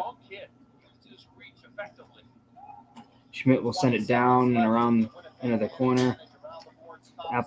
Cop back to Morrissey. Morrissey now. Schmidt, a nice little backhand pass. Ehlers back to Schmidt. Drives. Oh my gosh, what a save by Gibson. Holy cow, that was a phenomenal save by Gibson. What an unbelievable stop by John Gibson. Jeez.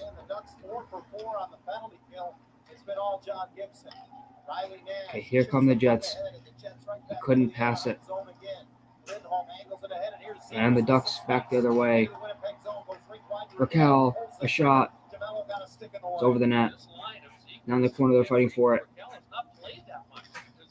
The Ducks have been killing penalties all game. None of those three kill penalties. That would have been an offsides. Now the Ducks will rush up into the corner. Henrique chipped it to Raquel. And now the Jets take it off the board. Here come the Jets. Drags. He'll chip it behind the net. Into the corner.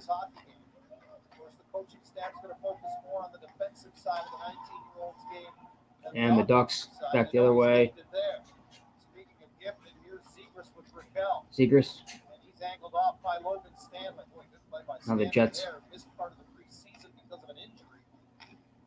Who's number 17 for the Jets? God damn, I couldn't.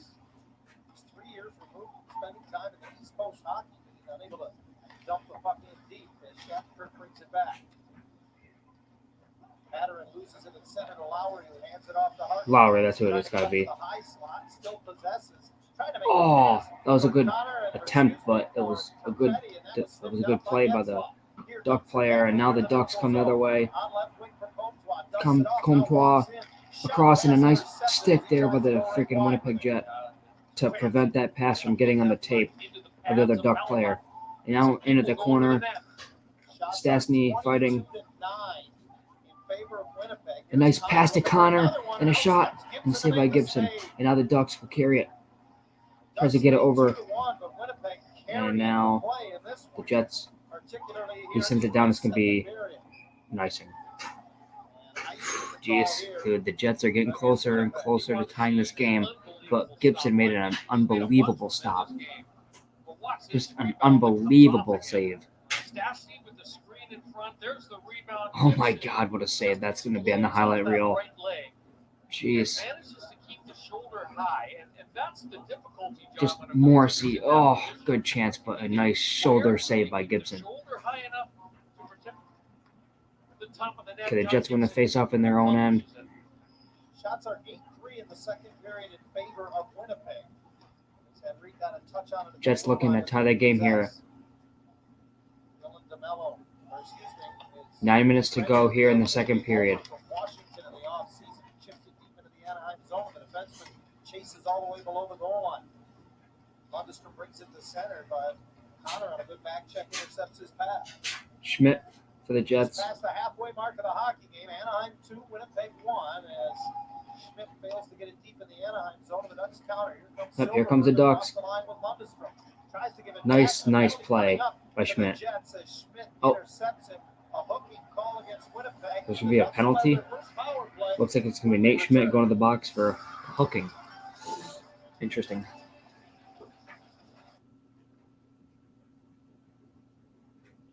See, like personally, like I know you have to be like, you have to know the players, you have to know like their numbers and their names and stuff. You have to be good at like commentating, like you really have to know like if you, I'm saying if you want to be like good at commentating, and you know you really have to know the players, their numbers, you really have to know the terms and stuff, but like honestly, like so far just by me watching the games, like it's a little bit of practice for me, because that's something that I might want to do.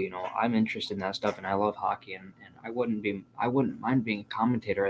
That's something that I would love to do, and it's hockey, and being a commentator is more safe than being a police officer. And I'm kind of leaning less towards a police officer and leaning more towards hockey or like a commentator or something, because this is what I'm interested in. This is what I love.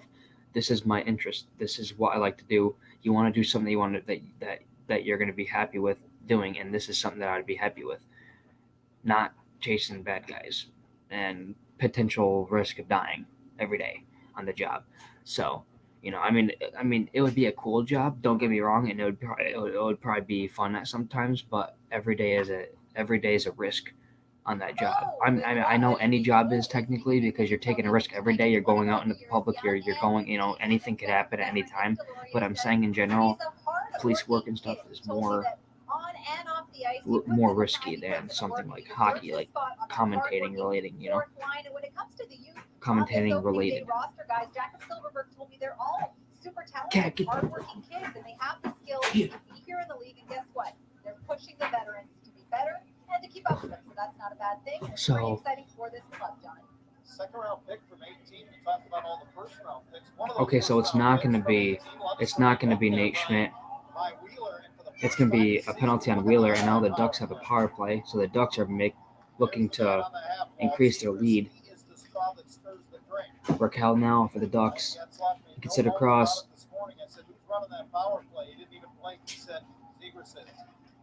Drive towards the net. Oh my gosh. One of the things that the Ducks have been focusing on with this power play is to establish the shot early on. That's why Drysdale takes that shot. Good look shot. Unable to get any kind of a touch on it. You see how animated and So 34 Drysdale. Rivers Egress is when he is on the ice. He wants the puck. Different look this year. Ryan Getzlaf's the shooter, believe it or not. Ducks win the face-off. off there. He's on the left wing half wall, down low, trying to stuff Ooh, in front, Raquel's trying to tuck it in, and Hellebuck will hold on with 1:29 to go on the Anaheim power play. 1:29 left in the Anaheim power play. It's a quick little move by Rickard Raquel, and boy, you saw that angle. It actually deflects off the stick of Connor Hellebuck and kind of got caught up at the hip of the goaltender. That's a little bit of a break for Hellebuck there. Hellebuck top 5 in the league in victories. 44 is Comtois. 15 is good Last stuff. season, he had 24 wins. 9 appearances against the Ducks. He's 7-1-1, including a couple of shutouts against them. Okay, 34 is Drysdale. Okay. Drysdale unable to keep it in, so Anaheim forced to tag up as around the boards. It comes right Here's back to Drysdale. Drysdale. Across. Mishandling in the right Zegras. circle, but keeps possession. Comtois back to Drysdale. Across for Getzlav, a drive and a save by Hellebuck. Nice one-time save by Hellebuck. He's always been a passer his whole life. He went to the coaches and said, look, you need someone with a right-handed shot who can one-time the puck, and I want to be at least given the chance to be that guy. I wonder if he's changed Hold on, I'll be right back. does he use a different stick on the power play to shoot a one-timer than he does on his normal shifts where he becomes more of a playmaker? Still over a minute of power play time as the Ducks' second power play unit comes out. It's Fowler with a one-timer that's blocked away. Silverberg recovers it and pitches Fucking it across retard. to Fowler. Now works the Stupid right side of the dumbass zone, cat. quickly gets it back. McTavish to the front of the net, the rookie. The net front A drive presses, and a save by Silverberg Hellebuck. gets through and is held by Hellebuck. Now they're getting shots. 47 to go on the Anaheim power play. Shots off of the wing. And remember what I was pointing out earlier about Nikolai Ehlers and how he gets his momentum going? 47 seconds, I A said. little bit of forward momentum there from Jakob Silverberg. 47 minutes of a power play. Jesus Christ. That'd be insane. That's like 2 periods in 7 minutes. Exactly. So now the Ducks have it. A drive, and it's high the net, over the net. Fowler gives it to Shattenkirk. Back to Fowler. Silverberg back to Fowler. Shot towards the net. Now they're fighting along the boards for the puck. Silverberg, a shot towards the net. Rebound. Oh my gosh, a nice defensive play to keep it out of the net. Oh my gosh. Fowler for the Ducks, a shot. And he scores. 3-1 Anaheim. So the Ducks regain the 2-goal lead. 3-1 Anaheim.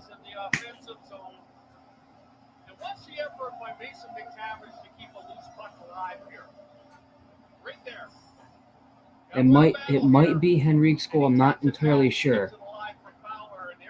Yep, it's Adam Henrique's goal. The shot from Fowler and Adam Henrique just redirects it.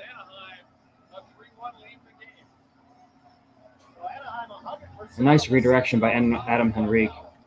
Adam Henrique picks up his 400th career point on his 199th career goal. It's a power play goal. The Ducks on top 3-1. Hellebuck turns it over behind the net, and Deloria quick to throw it to the slot. Bounces away from Grant. Lindholm keeps it alive and sails it over top of the net. And now it's Anaheim's turn. Little shot update. The shots are 23-15 in favor of the Jets. Morris, he keeps the puck alive. Schmidt trying to get it away from him, and Stosky comes over to help out. Kyle Connor skates it out of the zone and lobs it through the neutral zone, gloved down by Wheeler, who throws it into the slot, intercepted by Hampus Lindholm. I got the Jets shit. So Fowler and McTavish will draw the assist. Say what? Goal, and the first-round draft pick from last July now just needs a fight, Hazy, for the Gordie Howe hat trick in his NHL debut. I don't know what you said. Deloria again drives to the top of the goal crease, almost gets a touch on that puck. Ehlers carries back for the Jets. Hits the brakes on the right board. Back for Pionk. Pionk. Oh, he tries to freaking tip it into the net. And it was a nice play by the Duck. Into the corner now. Manson trying to carry it Dubois will chip it over, and now it's Comtois back to Fowler. Fowler will try to chip it up, but and now, yep, now here comes Comtois fighting for it. Pionk.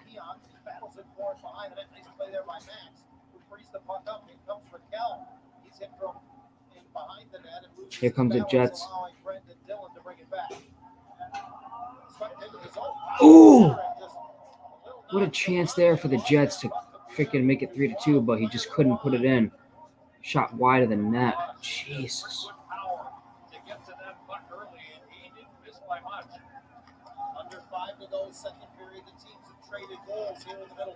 Less than 5 minutes here in the second period. Ducks still winning 3-1.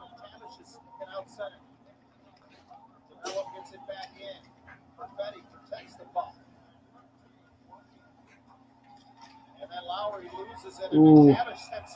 And there's going to be a power play for the Ducks, I think. Maybe not.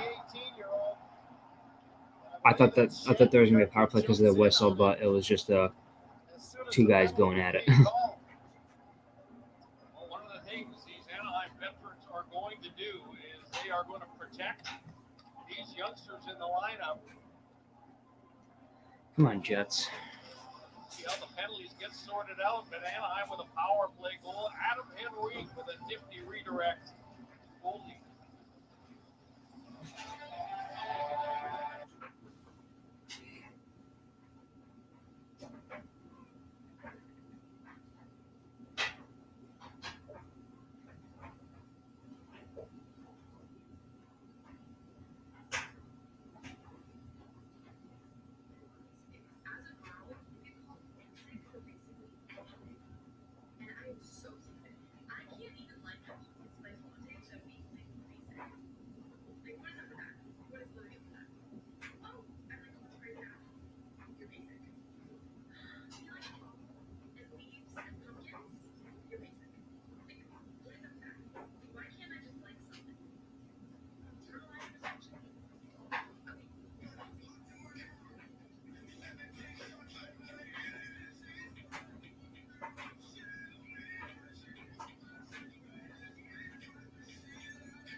Coincidental minor penalties have been doled out. It's a neat Yep, penalty. I was right. There were a couple penalties, so it's going to be a 4-on-4 here. Looks like we got a couple roughings. Looks like it was a hit on McTavish, and then the freaking Duck player, and so Shattenkirk and the Jet player went at it. 4:20 to go, second period. Anaheim jumped out to Oh boy. First, Henry, who had the power play goal just moments ago, leads in to take the draw right at center ice against Paul Stoughton. So we got some 4-on-4 action here for 2 minutes. For the first time tonight and this season. And Nikolai Ehlers through center. Okay, here we go. Stastny works his way up the boards. Drysdale got a stick on his attempt to pass, and now around for Schmidt. Nice move. And it was just outside the zone, so they had to come back. Ehlers with the puck for the Jets. He'll send it over, and along the boards they're battling. He'll chip it back and around to the corner.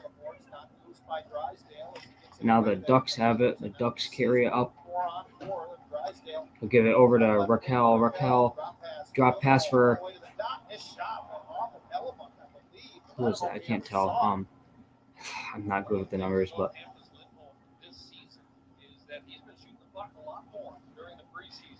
Here come the Ducks. Back to the extent that they have put Lindholm on the second power play unit. Lundestrom brings it in on the right side. Now hits the brakes. Protects the puck, but it's Nice play. and here comes Kyle Connor in a hurry. Kyle Connor. The Anaheim zone tries to cut back out. Ooh, that was a nice try by Kyle Connor, but it was a pad save by Gibson. Gosh, he was so close with that one.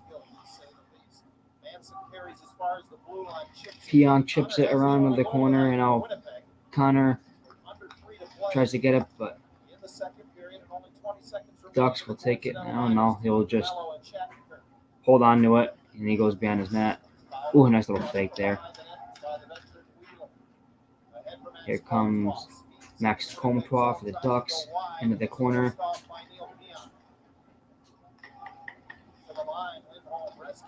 Pass across, a shot, redirected, just wide of the net. Just missed the net. Now here come the Jets. Nice little drop pass, a shot over the net, and now it's been the net. They're fighting for it. Now the Ducks carried out, and he'll chip it down and around. Nice hand by Nate Schmidt to put it down. Pattern handles with under 2 to play in the period. And Lindholm advances the puck. Here's Seaverts. Gets to the red line and dumps it in. Now he'll pursue it. Morrissey throws it to the middle of the ice dangerously, and Getzlaf steals it. Trying to muscle his way to the corner. Morrissey reverses it away and around for Schmidt. Connor has it poked off. Kind of little turnaround chip into the corner. Now the Ducks have it, and Getzlaf for the Ducks. He tries to get it, but then the Jets will take it. Now here comes Schmidt, and Schmidt will try to send it up, but now the Ducks will take it back. McTavish scored his first NHL goal earlier in the first period for the Ducks. And now Svechnikov back to center for the Jets. Getzlaf, nice little passing, but then he could not finish it, and now Schmidt will send it ahead. Jets trying to get back in this game again because they were making that effort. They made it 2-1, and then the Ducks were able to capitalize and regain their 2-goal lead. So now the Jets got to work harder. But the Ducks are playing some pretty good hockey right now. Okay, now the Jets.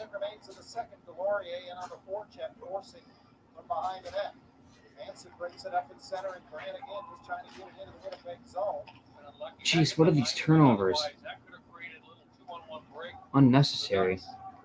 Don't need that. Like, I understand if you're pressured and you accidentally turn it over, but like when you're fucking by yourself, come on.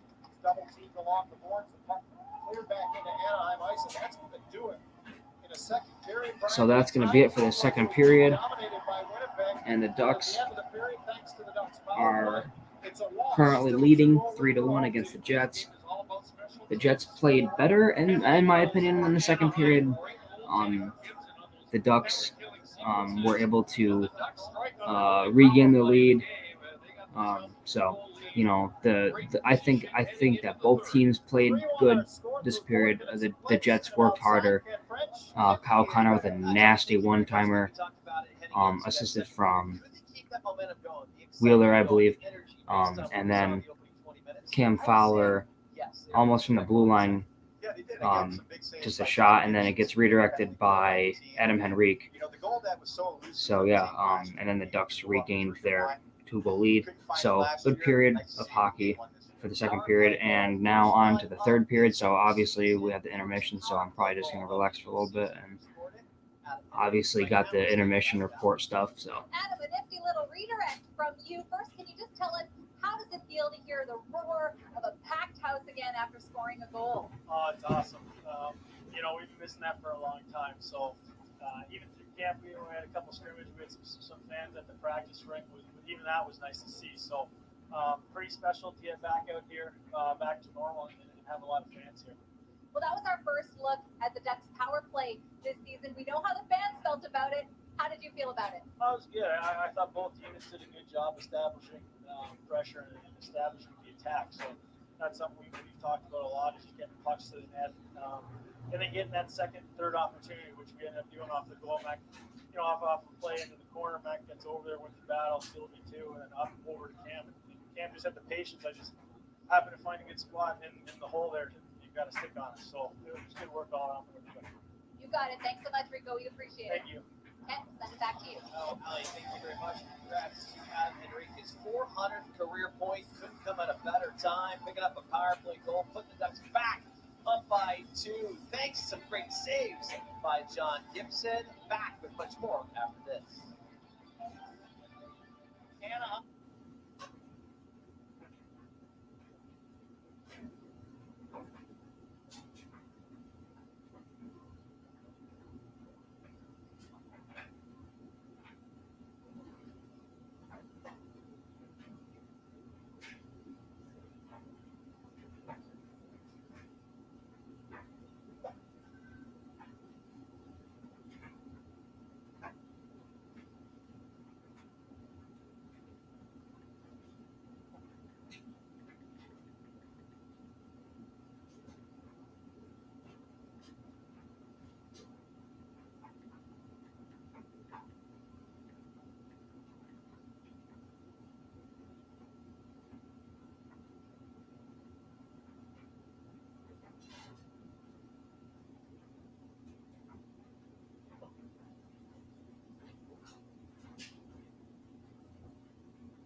Welcome to the second intermission report presented by Cadillac. Your Anaheim Ducks in the season debut looking pretty darn good. A 3-1 after 40 minutes of play. Hey, check out the new giveaway items and theme nights at Hot Center this season. The first 10,000 fans who select games are going to receive a variety of giveaways. For the full list, visit AnaheimDucks.com/promotions. As we take our first time out, when we do come back, we're going to give you an all-access look at your Anaheim Ducks. After a second round of unsuccessful treatments for a rare lymphoma, it was hard.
Second intermission report is brought to you by your Southern California Cadillac dealers.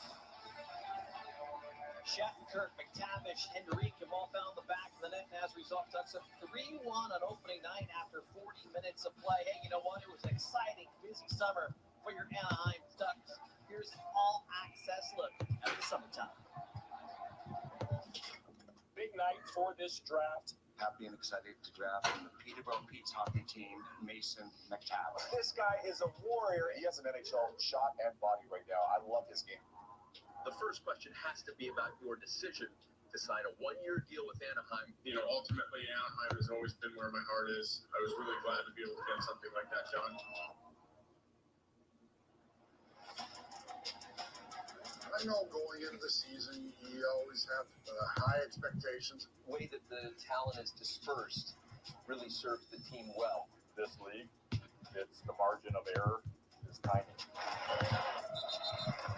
And you have to believe going into the season, we can be a playoff team.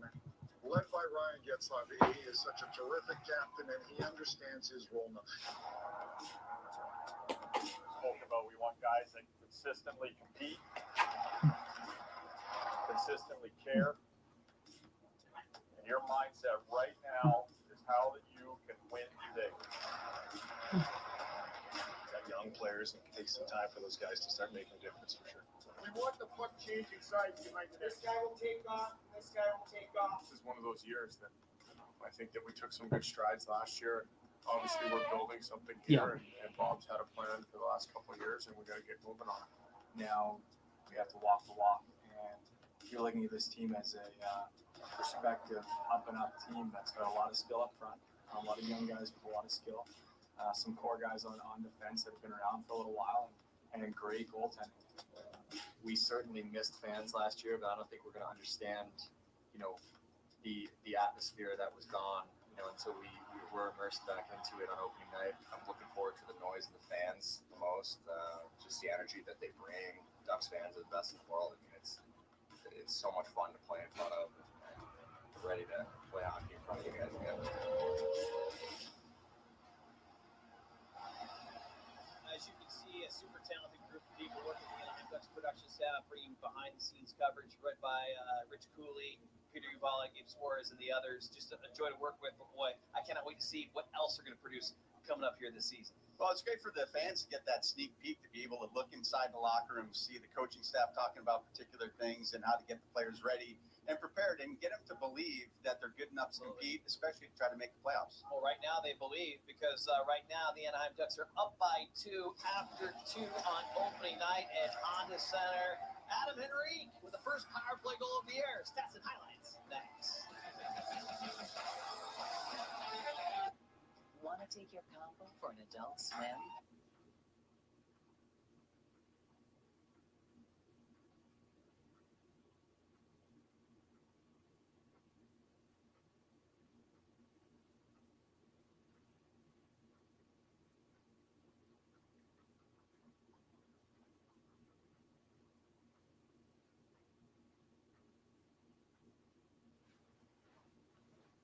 So tomorrow night the Kraken play at 8.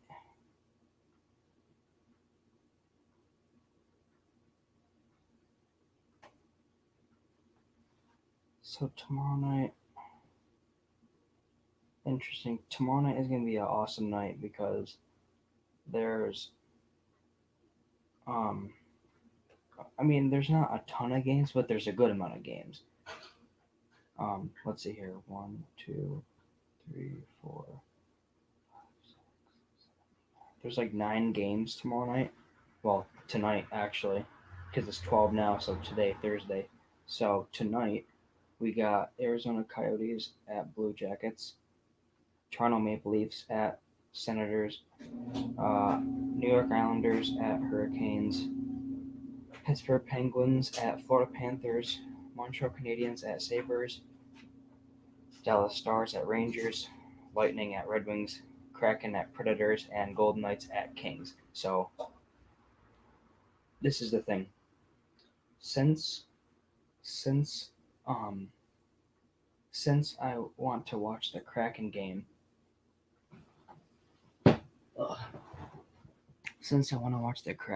tomorrow night, what I'll do is I'm going to be posting the highlights to a lot of games tomorrow, actually.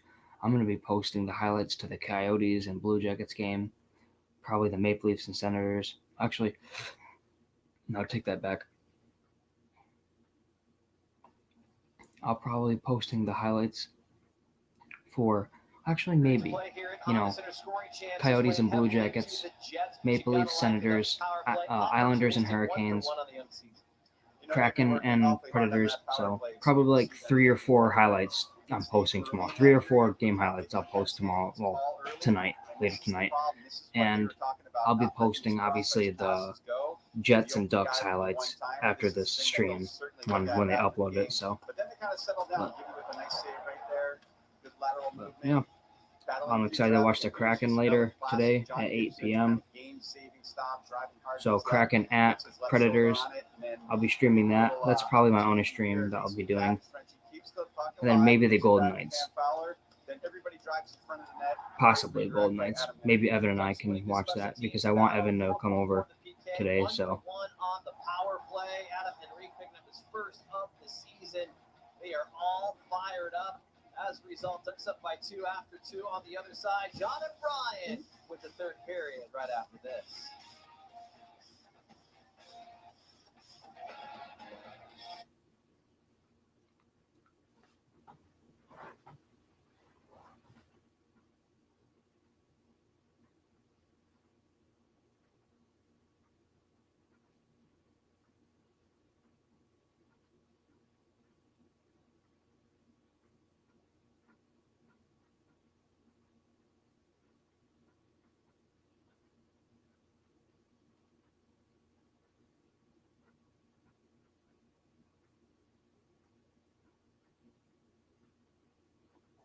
And tomorrow, Friday, there's only 3 games.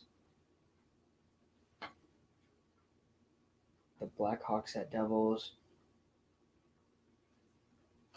Canucks at Flyers, and Wild at Ducks. So 3 games at Friday. And Saturday, Coyotes at Sabres, Islanders at Panthers, Kraken at Blue Jackets. So Saturday, October 16th. So this Saturday, we got Coyotes at Sabres, Islanders at Panthers, Lightning at Capitals, Senators at Maple Leafs, Kraken at Blue Jackets, Blackhawks at Penguins, Rangers at Canadiens, Canucks at Red Wings, Stars at Bruins, Hurricanes at Predators, Blues at Avalanche, Flames at Oilers, Jets at Sharks, Wild at Kings. Holy shit. Saturday there are a lot of games. Saturday is going to be a loaded day of hockey, that's for sure. So yeah, I'm going to be doing the highlights Saturday for at least the Coyotes and Sabres, Islanders game, Kraken game, Jets game. Jesus.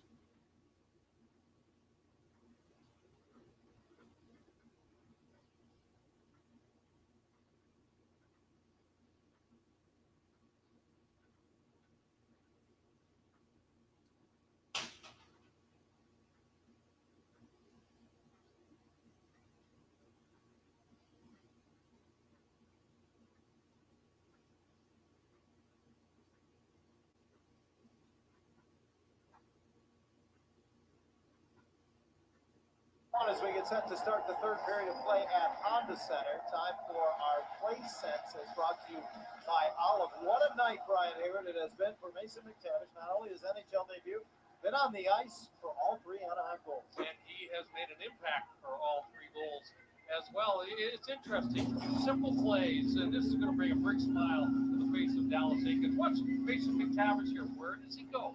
He gets to the front of the net, and the fact that he gets into the eyes of Connor Hellebuck just as the shot is released by Kevin Shattenkirk makes all the difference in the world. It's a harmless wrist shot that goes in. Next goal, McTavish's first career goal. What does he do? Gets to the front of the net. What a great moment for the youngster. And then on the power play, it's McTavish again. Gets to the front of the net. But watch how hard he works here to keep a loose puck alive. Taps it back to the point. Watch what he does after he taps this back. Where does he go? Gets to the front of the net once again. This time it's Adam Henrique who gets a deft little touch on the puck to give the Ducks a 2-goal lead. But quite a night for young Mason McTavish. For Anaheim last season, when leading after 2, they were 9-1-4. They lead it here by a count of 3-1. They will host Minnesota. Who you like to win tomorrow? What game are you talking about? Are you talking about like in general? I'll be right back. Hold on. Mason McTavish, by the way, born in Switzerland. His dad was a professional hockey player that was playing in the Swiss Elite League. Mason actually went there last season to play because the Ontario Hockey League was closed down because of COVID, so he needed a team to play. Third period is underway here in Anaheim. Prepare him for his journey into the National Hockey League. His father, Dale, as you mentioned, he's on hand here tonight along with his mother, watching this NHL debut that so far couldn't have gone much better. Ducks go to work in the Winnipeg zone, and McTavish slapping away at one and was in the slot there, knocked it away from. Yeah, in general. Okay, I'll let me pull up the games real quick. From last July, taking 3rd overall, he'll take a seat. Okay. So tomorrow. So are you talking about like Thursday's games tonight? Because I'll tell you. So I'll do it in the stoppage of play. So there's a delayed penalty against the Ducks, and the Jets will go on a power play. Oh my gosh.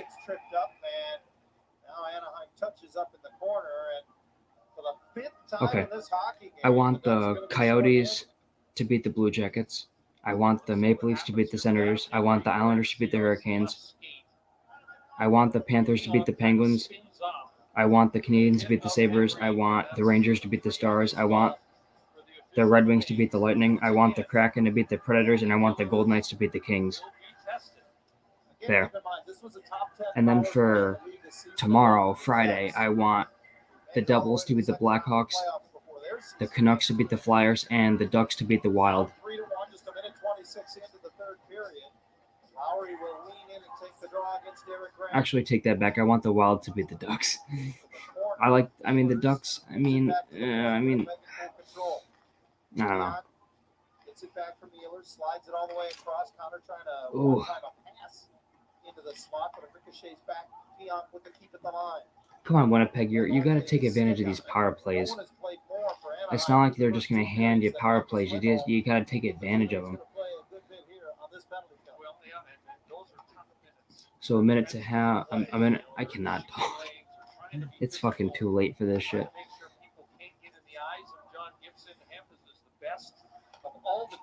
A minute 20 to go on the Winnipeg power play, and now there's going to be. Job of squeezing that body up against the boards, gets the turnover. So it looks like the Ducks. So we're gonna have a 4-on-4 here, and then we're gonna have a 4-on-4 for a minute 15, and then the remaining time will be a power play for the Ducks. The right arm obstructs the forward progress of Mason McTavish. That'll cost him Yeah, a 4-on-4 for a minute 15. So. Offensive zone face-off, and Trevor Zegras finally gets a chance to play a little bit more. It's always interesting with the little 4-on-4 hockey, especially 3-on-3 in overtime. That's insane. So Winnipeg now 0 for 5 on the power play, and an errant pass up the wing is whistled down as icing just as John Gibson plays it. So we'll see how the Zebras sort this out. And while they do, we'll listen to this word from Jack in the Box. Freaking Nikolai Ehlers cannot believe it. He's sitting there just like, what the hell? The decision is to drop it at center ice. And then the reason being that John Gibson put a touch on that puck. He had to. Because he knows Nikolai Ehlers is out there, and the speed of Ehlers was probably going to get to that loose puck. Anaheim, barring any calls in the next 60 seconds, will have a 45-second power play of their own as we get a whistle and the puck out of play. How about this? 4-on-4, 2-goal lead. You have Zegras and Drysdale out there. And I can guarantee you, folks, they're not thinking about shutting things down. They're thinking about jumping. No neutral zone trap here. On the attack. That's the way those two young gentlemen are wired. Zegras appeared to have a little bit of a skate problem, and he went back to the bench. Drysdale stays out. Getzlaf now to take the draw, and he wins it. And Raquel hangs on to the puck just inside his own strike. Now lays it back for Hampus Lindholm. That was a terrible turnover by the Ducks. Ehlers here, a nice little. Oh, that would have been such a nice goal. By Gibson, pops in the air. Ehlers has it again. Ducks need to sort things out a little bit. Morrissey a drag, and Ehlers will keep it in. Ehlers shot, and it's so weird. I don't know where that went.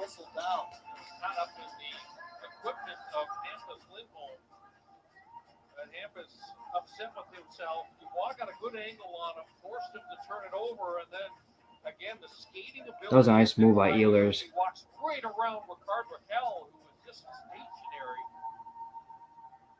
and almost gets a good scoring chance. He can absolutely fly. Got to be one of the quickest players in the NHL. Yeah, Nikolai Ehlers is pretty damn quick, not gonna lie. Still 4-on-4. Ducks control the draw, and Fowler's pass ahead. It's forced out of the zone by Benoit Groulx. Ducks 10 seconds away from a power play opportunity, although a shortened opportunity. Come on, Jets, let's go here. Kyle Connor. He jets into the zone. Oh, Jesus Christ. Target intercepted by Grant, and then has it taken away by back-checking Connor. Ducks now have So now Anaheim power play for 40 seconds, but the Jets currently have the puck, and now he'll kind of send it down and kill some of the penalty. Fowler with Shattenkirk, two defenders out for the brief power play for Dallas Eakins' crew. Silverberg, who has 2 assists tonight, winds it around the boards. It eludes Hellebuck. A reverse right back, and Silverberg is down. He's hurt. He got hit, I believe, by Brendan Dillon. 15 seconds left on the Anaheim power play. Pass on right wing. Tries to just chip it to the corner for Henry. 10 seconds in the power play as he's angled off by Morrissey. Puck slides up the boards through Shattenkirk. Here come the Jets. It's a 3-on-1. Top to Morrissey. His shot. What a save by Gibson. He covers it up. Jesus Christ, Gibson. He was a fucking goat. And Huddison. What a stop. 3-on-1 break for Winnipeg. Jesus. Blank chance. Earlier in that shift, Jakob Silverberg got absolutely crunched by Brendan Dillon, and he was slow to get up. And here's that latest stop by Gibson. Man, he flashes the leather, but then does a great job of reaching out with the goal stick here. Watch what he does here, how he pulls that puck back in between the pads and holds it for a whistle. He has just been razor sharp in this game. Sixth in the league a season ago with his 3 shutouts. With his appearance here tonight, now 323 games played as a Duck, just 3 behind Jonas Hiller for the number 3 all-time spot in franchise history. Face off to his left as the Duck power play has come to an end. Ducks now 1 of 2 with the extra man tonight. Lindholm moves it up the left side. Grant trying to get it out of his feet. It pops into the middle, and Patterson chips it in.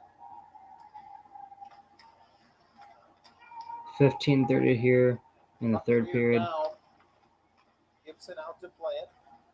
I'm trying to move it up the right boards and out, but they don't. Quick shot on net by Svechnikov. Gibson easily steers it aside, and Shattenkirk able to get it to Patterson behind the net. Moves it up the left side. And Benoit Groulx gets center red and rims it around and in. Delorier on the right board, Ricard into the glass by Brendan Dillon. Troy Dillon really becoming a physical force in this game tonight. It's why the Jets went out and got him.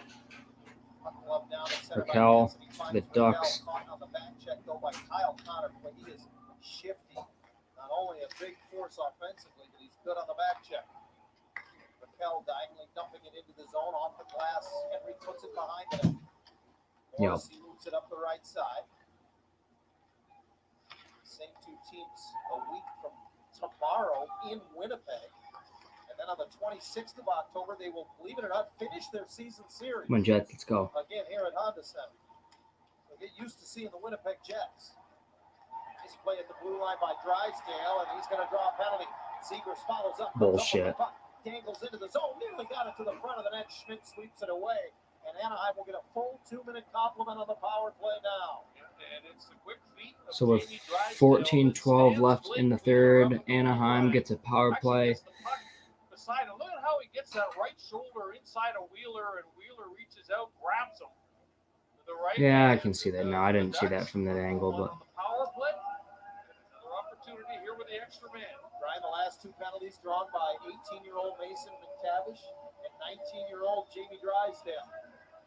Drysdale was a guy that last season didn't appear the most 2-minute big for him. power play for the Ducks. I will say this. Yup, the hell was that? Mistakes are fast. Speed draws penalties in this game today. To be completely honest, I'm honestly surprised at the capacity at the fucking Ducks game. Ducks control the draw. Zegras in the right circle wants to Ooh. one time it, partially blocked by DeMello. Getzlaf. Checks his stick, it's still in one piece. Getzlaf recovers the Getzlaf puck off the gets far it. boards, back to Drysdale. Drysdale, a nice little spin pass for Getzlav, and he drops it back for Drysdale. Zegras over to Drysdale, over to Getzlav, and a drive. Oh my gosh, and it's just wide. Actually, Hellbuck saved it. Nice play to keep it in. Getzlav a shot, and they score.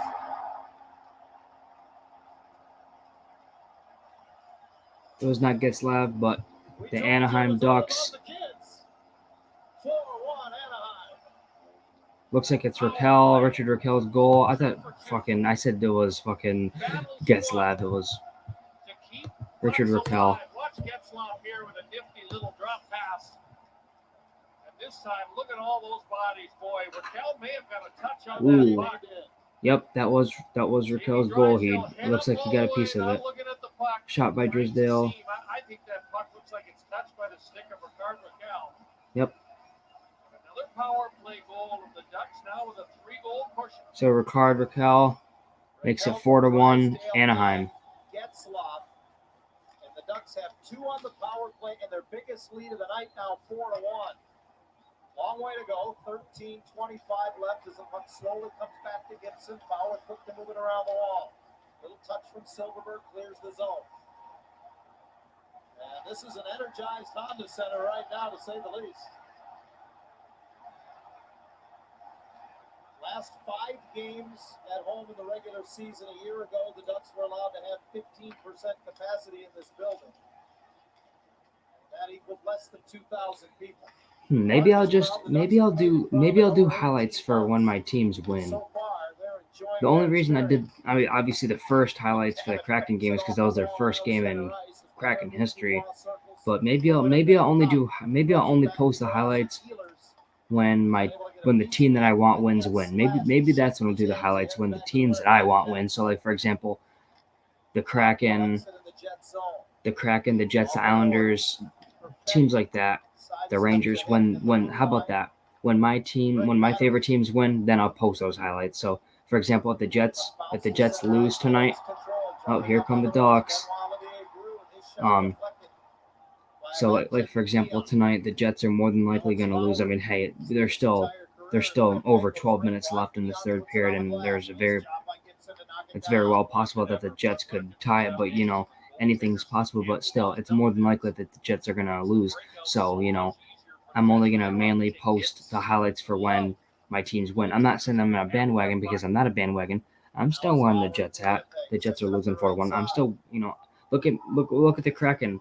They lost. I still had fun watching the game. I'm not a bandwagon. I have favorite teams, and I'm happy when they win, but it's okay when they lose. It's not a huge deal. It's just I like watching hockey, so Oh my gosh, nice save by Connor Hellebuck. But dude, oh my gosh, Raquel, he tries to deke it around, but it doesn't work. Controlling the zone, and all the Jets can do is just play it to center and go for a change. Zegras sweeps it right back in. But yeah, so I'm only gonna post the highlights for my. I'm only gonna post the highlights when my favorite teams win. So for let's say tomorrow night, the Coyotes. Well, actually tonight. Let's say the Coyotes beat the Blue Jackets. I'll post the highlights. If the Kraken beat the Predators, I'll post the highlights. If the Golden Knights beat the Kings, I'll post the highlights. If the Islanders beat the Hurricanes, I'll post the highlights. Out of those games, if my favorite teams don't win, then I'm not going to post the highlights. I'll only post the highlights when my favorite teams win those games. So that's what I'll do for this, because that'll make it easier on me, because I would be having to sit here posting every single freaking highlights for the teams that are playing, and it's too much on me, because I'm doing all these streams as it is, and hey, I enjoy doing these streams, and these streams are I enjoy watching hockey, but I'm in college and I have my own work to do. I need to focus on college, and at the same time manage, and also look at the Thunder games are going to be coming up very shortly, so I can't really be posting highlights every night. So that's actually a really good idea. I'm only going to post the highlights for the games where my teams win. I'm not saying I'm going to post every single highlight of every win, because that would be a lot, but I'm saying mostly, and it's mostly going to be away games, because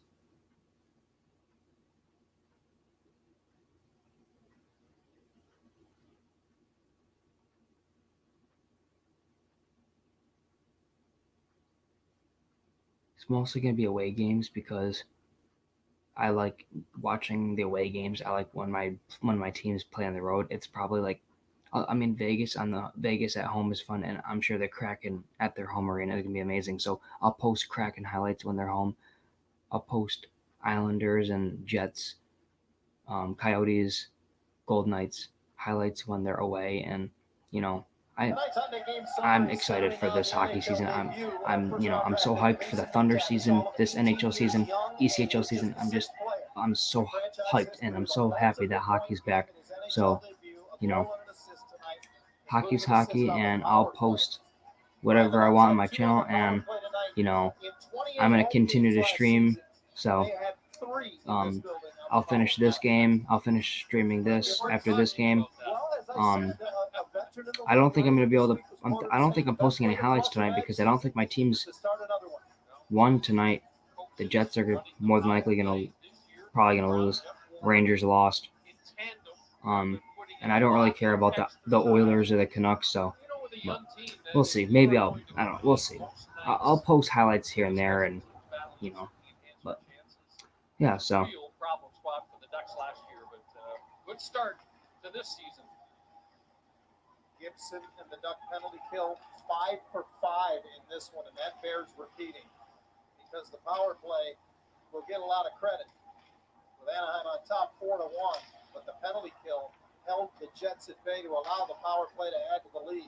Getzlaf unable to sneak it. Well, if Caleb was guessing that the Ducks were going to win 4-1, if the Ducks actually win 4-1, that'd be impressive if he actually said that. But he said the Jets were going to win 4-1. That's a penalty. And he runs right into Gibson, and everybody meets in the Anaheim goal Jeez, crease. that's a goalie interference for sure. Gibson trying to get off the deck here as he's at the bottom of all of this. Well, and you hope that leg of John Gibson is okay, John, because it was jammed against the goalpost by Andrew Kopp. This is a cheap shot by Kopp. Gibson is still down. I mean, the rules in terms of attacking the goal crease is that attacking forwards have to try Jesus and avoid Christ. contact. And I'll tell you what, Nikolai Ehlers does not want any part of Greg Pateryn or Ryan Getzlaf, who are both chasing him around right now. he's pretending right now is what he's doing. So Gibson looks like he's injured. He's still kind of in pain, looks like. Because, I mean, he was just freaking, he just got ran into by, oh, damn. What you worry about when I see the way Gibson's legs Andrew Kopp just fully freaking, him, John, that's what really worries me, because goaltenders do that when their legs feel uncomfortable.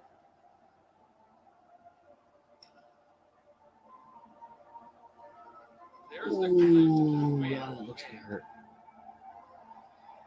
Gibson up in the crease. Meantime, Anthony Stolarz down the runway behind the Anaheim bench has been trying to get loose, and he is a very interested onlooker as he tries to look up on the scoreboard and see Gibson's reaction as he's now having a word with Francois Saint-Laurent, the referee in the goal crease. And that smile lets a lot of Ducks fans exhale right now as Gibson appears as if he's going to stay in. Try moving around a little bit first.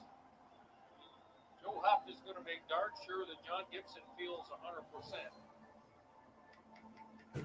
See, this is the funny thing. Like, sometimes I watch games and it goes my way, but it just feels like every time I'm rooting for a team, it doesn't go my way. I root for the Kraken. Look what happened to them against the Oilers. Just got dominated. I know it's preseason, but still, you know, I rooted for them against Vegas. I wore my Kraken jersey, wore the Kraken hat, rooted for them. They lost. I know it's just the first game of the season, and they're an expansion team, and Vegas has a core. Vegas has good offense, but you know, it just seems like every time I want to, it seems like every time I want a team to win, they don't. But Anaheim power play,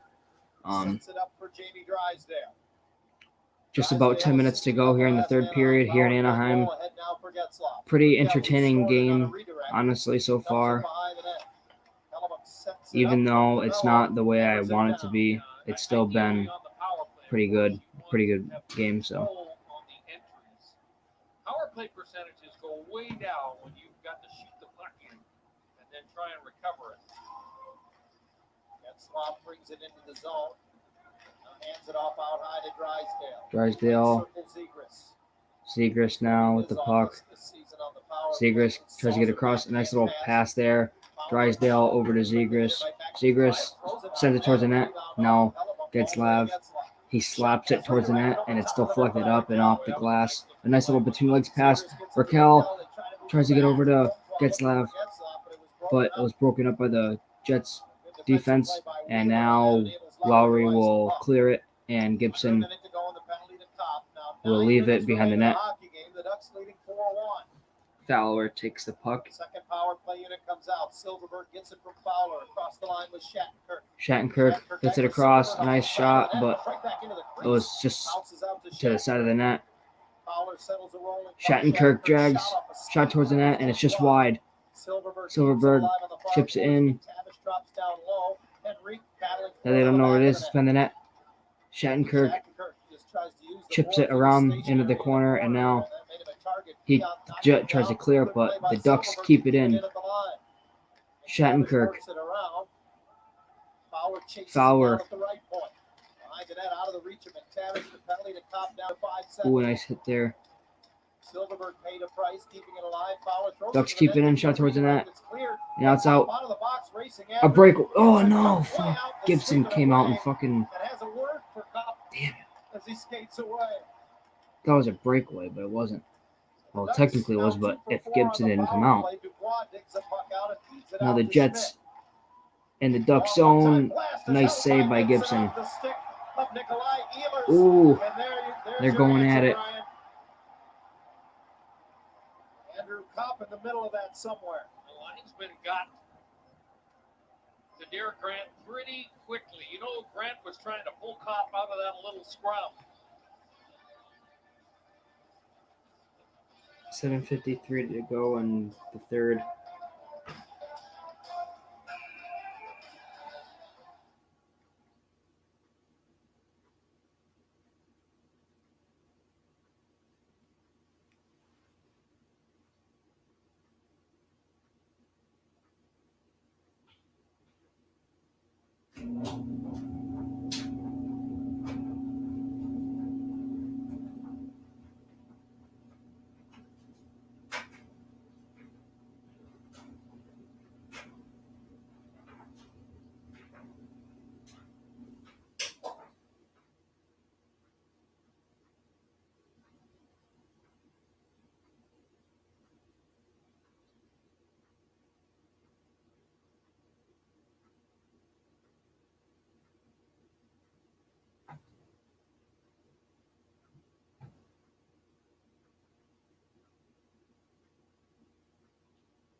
Worthy of a Carl's Cam replay, Brian, both redirects right down Main Street in the slot. Yeah, and both from point shots that come from the middle of the ice. You know, that's the key. Get shots from the middle of the ice. You know, it's almost like a double screen. You got two guys waving at it with their sticks to get two key touches on those pucks. Connor Hellebuck didn't have much chance in either one of those deflections, that's for sure. We should point out Derek Grant was given a 10-minute misconduct, John, so no minor penalty called, no change in manpower, but the Ducks do lose a key defensive forward. The Jets will play 6 of their first Okay, here we go. on the road this season. They go to work, winning the faceoff in the offensive zone. 4-1 Anaheim, 7:45 to go in the game. Here, Luc Dubois is ridden off the puck on a physical play there by Lindholm, who moves it around the boards and cleared away by Delorier. Puck goes into the bench area, so we'll hear this from Hyundai. Hey, it's your journey. Oh.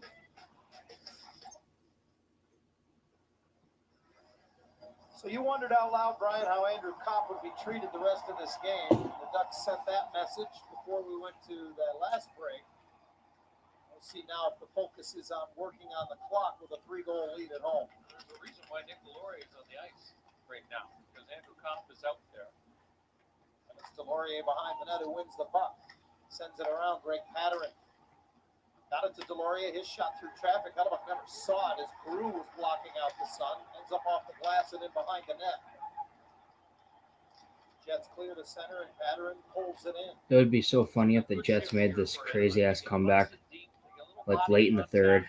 We still got 7 minutes left, but that'd be so insane. It'd be the greatest game. Play their own end. And oh, by the way, they whittle another 60 seconds off of the clock. So he'll Jets let start them to kind find of their own net. DeMello trying to stretch it ahead, and it's received at the line by Kyle Connor. He has the Winnipeg goal tonight. Wheeler separated from the puck in the corner by Fowler. And Lundstrom fucking has had a ass. They're strong terrible. game Like, tonight. Not just I'm because sorry, he's got a but the couple of Jets are assists, playing but like he's ass. played They just turn it over. They can't pass well. The only player tonight that's played well is pretty much Kyle Connor and Nikolai Ehlers. And Nikolai Ehlers is an exception because he hasn't even, I don't know. Kicked up by Cole Perfetti. It's hard to explain. Just a couple of years ago, Like, got it behind the net. Stastny gets to it, throws it in front. Pearson was uncomfortable looking. In my books, it's only been pretty much Wheeler and Kyle Connor, Gets it out. Lundstrom again, John, with and maybe a little bit of Nikolai Ehlers, but good position still. down low. Support, and you know that's the thing about Isaac. Ever since he's come over, Dallas Eakins has talked about how well schooled he was on playing down low in the defensive zone.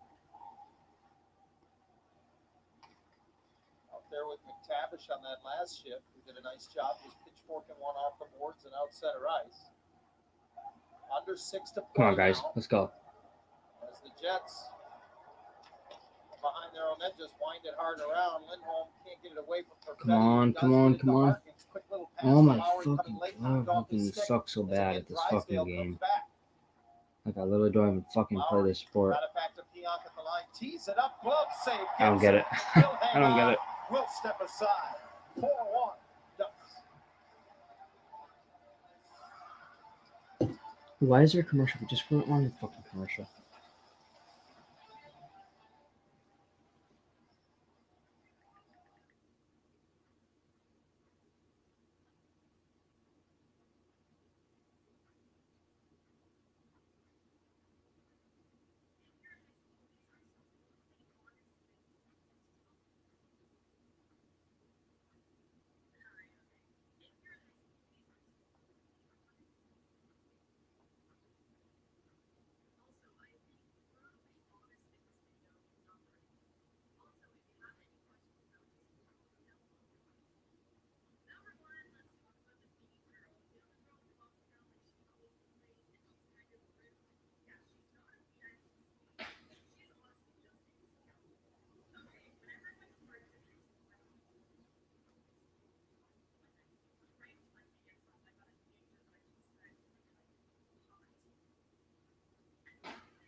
The young man of the hour.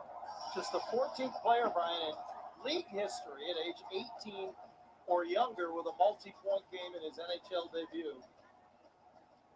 He doesn't look out of place. And that's the thing, you know, he plays a rambunctious style is the way that I would describe it. 5:15 left here in the third, and Paul Maurice pulls Connor Hellebuck. So open net for the Ducks to take a crack at. When you got a 3-goal lead, you don't need to worry about getting to center. You fire it at that open net. Face off in the Anaheim zone. There's still 5 minutes, over 5 minutes to go, and you're pulling your goalie. I don't get it. This fucking league. And pitch forked out to center by Henry. Like, I wouldn't pull the goalie until like 3 minutes or less like into the third period. I don't get it. Ducks backing up. Lots of bodies in the new. Like, I know you're just trying to get an extra attacker on, but holy shit, it's like you need your fucking goalie. 4-1 Ducks. More season comes around to him. It's a Ehlers on the left board. Yeah, and you got people like fucking Nikolai Ehlers. Yep, there goes into the empty net. Oh my gosh, he went just past it. Icing. So no icing. No icing. The Winnipeg forward skate. And now Anaheim Oh, it did. puts a That's little right. pressure on. I didn't Kyle Connor realize. to center. All right. On right wing, it's 2 points. Last Stop Jets and go. effort here. Charges into the Anaheim zone. Over skates. 4:20 to go in the third period, Not afraid and to throw it towards the empty net. It's blocked. But Zegras comes back into the slot to take it back for a moment. Then he gets spun around by Stastny, and a penalty coming up to the veteran who does not like it. jeez, Jets are playing like ass this game, like absolute ass. So many penalties, turnovers, terrible defense. I mean, their defense, it's not that good, but Across the slot. Well, he keeps the feet moving. That's the key. He keeps his feet moving, and Stastny the does Ducks are not. just playing I'm not so sure great this game. The Ducks have played great defense. They've had great goaltending. They've had good offense. They've had good penalty kill. They've had good pretty much everything this game. draw that penalty, but when we talk about skill players, The Ducks are playing an ideal hockey game right now, and the Jets just cannot match their fucking competition at all. Like, talents are on the ice. I mean, it's not like they're getting absolutely demolished, like 7-1 or something like that, but still, it's a 3-goal deficit. Like, Jets at least do something, but I mean, now there's an Anaheim power play. So, and here come the Jets. They actually win the faceoff, and now they're gonna, Just saying. yeah. Stanley for the short-handed Jets throws it across the zone. Shot block comes right to Mason McTavish. He skates away from Andrew Kopp and now lays it back to Cam Fowler. So with less than 4 minutes to go, the Ducks would probably be content to take the 2 minutes off the clock as much as they would to add a goal. And Silverberg bounces one in on Hellebuck. Shots in the game 33-22 in favor of Winnipeg. The Ducks have led all the way. Gibson sets one up for Cam Fowler. Yep, there is no hurry in this power play for Anaheim. Fowler to Getzlaff. Wide of Hellebuck. Zegras beaten to it by Harkins, who angles it off the wall and all the way back. And again, Gibson directs traffic as he comes out and lets Drysdale handle it. So 1 minute left in the Anaheim power play. 3:10 now to go in the game. Drysdale ahead, and Lindholm pitches it in. Again, 2 defensemen on this power play for Anaheim as they protect a 3-goal lead. Getzlaff trying to hook it back to the point, went off the skate of Lowry and pounced down by Kopp. Across the line, forced wide was Dillon, got it to the net, steered with the stick to the corner by Gibson. Bouncing puck, comes back to the Anaheim netminder. Now he'll leave it behind the net for Drysdale. Area pass off the boards, misses Zegras, comes all the way down, and forces Hellebuck to play. About that play, Trevor Zegras just flies the zone, and boy, if that puck connects on that long pass, Okay. breakaway. Fowler trying to protect the puck behind the net, kicks it to Shattenkirk. 10 seconds left in the power play. Nick Delorier with some 2:20 to go in the power play third. time, chips it deep and chases into the Winnipeg zone. And I like what Dallas Eakins is doing here. He's got veterans out there with Delorier, Lundestrom. He's got defensive players and Bo Brew. Penalty over to Stastny. Ducks officially 2 for 5 on the power play tonight, and just 2 minutes remains in the opener here at Honda Center. 4-1 Ducks as it's lobbed into the Winnipeg zone by Fowler. Memphis Lindholm controls in the neutral zone. Here we go again. Till he gets center red, and then pinballs it back in behind Hellebuck. Morrissey to center. The Jets suck. They really, really suck. Offside are the Jets.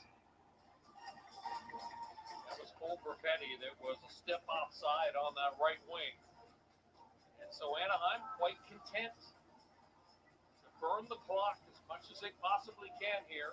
And you can see Paul Maurice is starting to give a little bit more ice time to the depth players that have not played a lot for him in this game.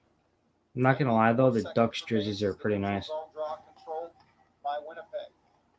Dump in by Morrissey. Hit Terry. It stays in the zone as Morrissey carries it across.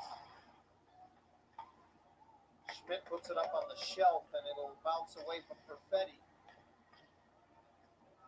The Ontario native making his NHL debut tonight, but it won't be nearly as triumphant as the NHL debut of one Mason McTavish tonight. So 1 minute to go here in the third period. And the faithful at Honda Center begin to celebrate. A 10-bell performance from their goaltender. And Anaheim got a great performance from a rookie tonight and from their power play. And they're just 40 seconds away from going 1-0. DeMello sends it around and in. 33 saves to this point for John Gibson. And the Ducks content to just clear. This is also great training for the rest of the season for the Ducks in protecting a lead. They got all kinds of bodies in the neutral zone, and they're making it tough for the Jets to get any speed going towards the front of the net. 10 seconds. 3-1 after 2. They're whistling for icing here, and Icing. that'll give this fan base 7+ more seconds to party. And they've done a nice job protecting the lead in this third period. In fact, they added to it. They certainly have it. To a man, you talked to the players when they were looking forward to this game. Every single one of them mentioned he's so great. I'm so Playing tired. in front of a full house here at Honda Center after the season they went through last year. The Ducks last season won only 6 home games. So that's going to be it for this game. The Anaheim Ducks hold on to a 4-1 lead, and they win the game 4-1 against the Winnipeg Jets. So a good game for Anaheim. They go 1-0, and the Jets are 0-1. Ideally, this is not what I wanted, but hey, it's all right. It's hockey's back, but it was a good game. The Ducks the Ducks just played a great game. You got McTavish scoring his first NHL goal in his NHL debut. And the Ducks played good offense, defense, great goaltending by Gibson. And the Jets just sucked ass. So, yeah, but hopefully later today my teams are able to get some victories tonight so I can post some highlights, because I'm not posting any highlights because none of my favorite teams won today. So later tonight, hopefully, like I said, I'll be able to post the highlights to some of the games, the Coyotes game, Islanders game, Kraken games. So yeah, that's going to be it. It was a fun game. It was an entertaining game. You had players like, McTavish, Henrique, Raquel, Comtois, and they all played well. Getzlav, Kim Fowler. So, all these Ducks players, actually they're playing by this game. They played pretty damn well this game, and they looked dominant out there. So, the Ducks could very well be a different team, even though they have very similar, they have pretty much the same players from last season, just a couple of additions. But they got pretty much an entirely different coaching staff. So, that kind of plays in a role. And, this kind of shows, they came out strong. They had a good first period. The second period, they played well. Third period, they played well. They played good all throughout the game, and they ultimately won 4-1. A good game by the Ducks. And so, yeah, it was a good game. Fun night to watch hockey. Later tonight. And a heck of an NHL debut from Mason McTavish. 4-1, Anaheim defeats Winnipeg. We'll be back with you again this coming Monday when the Ducks go on the road to Calgary. Until then, stick around. Ducks Live postgame is coming up next. So that's it. Yeah, like I said, I'll be able to do highlights later. I'm excited for later because Evan's probably going to come over and we'll probably watch some games. We'll probably watch the Kraken game and stuff like that. So yeah, thanks guys for watching. And I know there's, like I say every time, thanks guys for watching, even though there's nobody. But at least Evan and Danny had joined, or just Evan earlier. But usually Danny joins my streams and Evan. So I appreciate you guys. You're my best friends. I appreciate, them because they're the ones who actually care. They join my streams and, so thanks guys. And it's been fun. I'm so hyped for the rest of the season, and I'm so hyped for the Thunder season. I'm just happy that hockey is finally back. And it's going to be good to be able to go back in the Coolidge Arena for the first time, just Friday. So technically one day, and Friday's game, 7 p.m. Back in the Coolidge Arena, even though it's just preseason, it's still a hockey game. The first since March of 2020. But yeah, so that's going to be it for this stream. And yeah, I had fun, and stay tuned for more games and highlights. Peace, guys. This is Adirondack Thunder Streams and Recaps signing off. Roll the outro.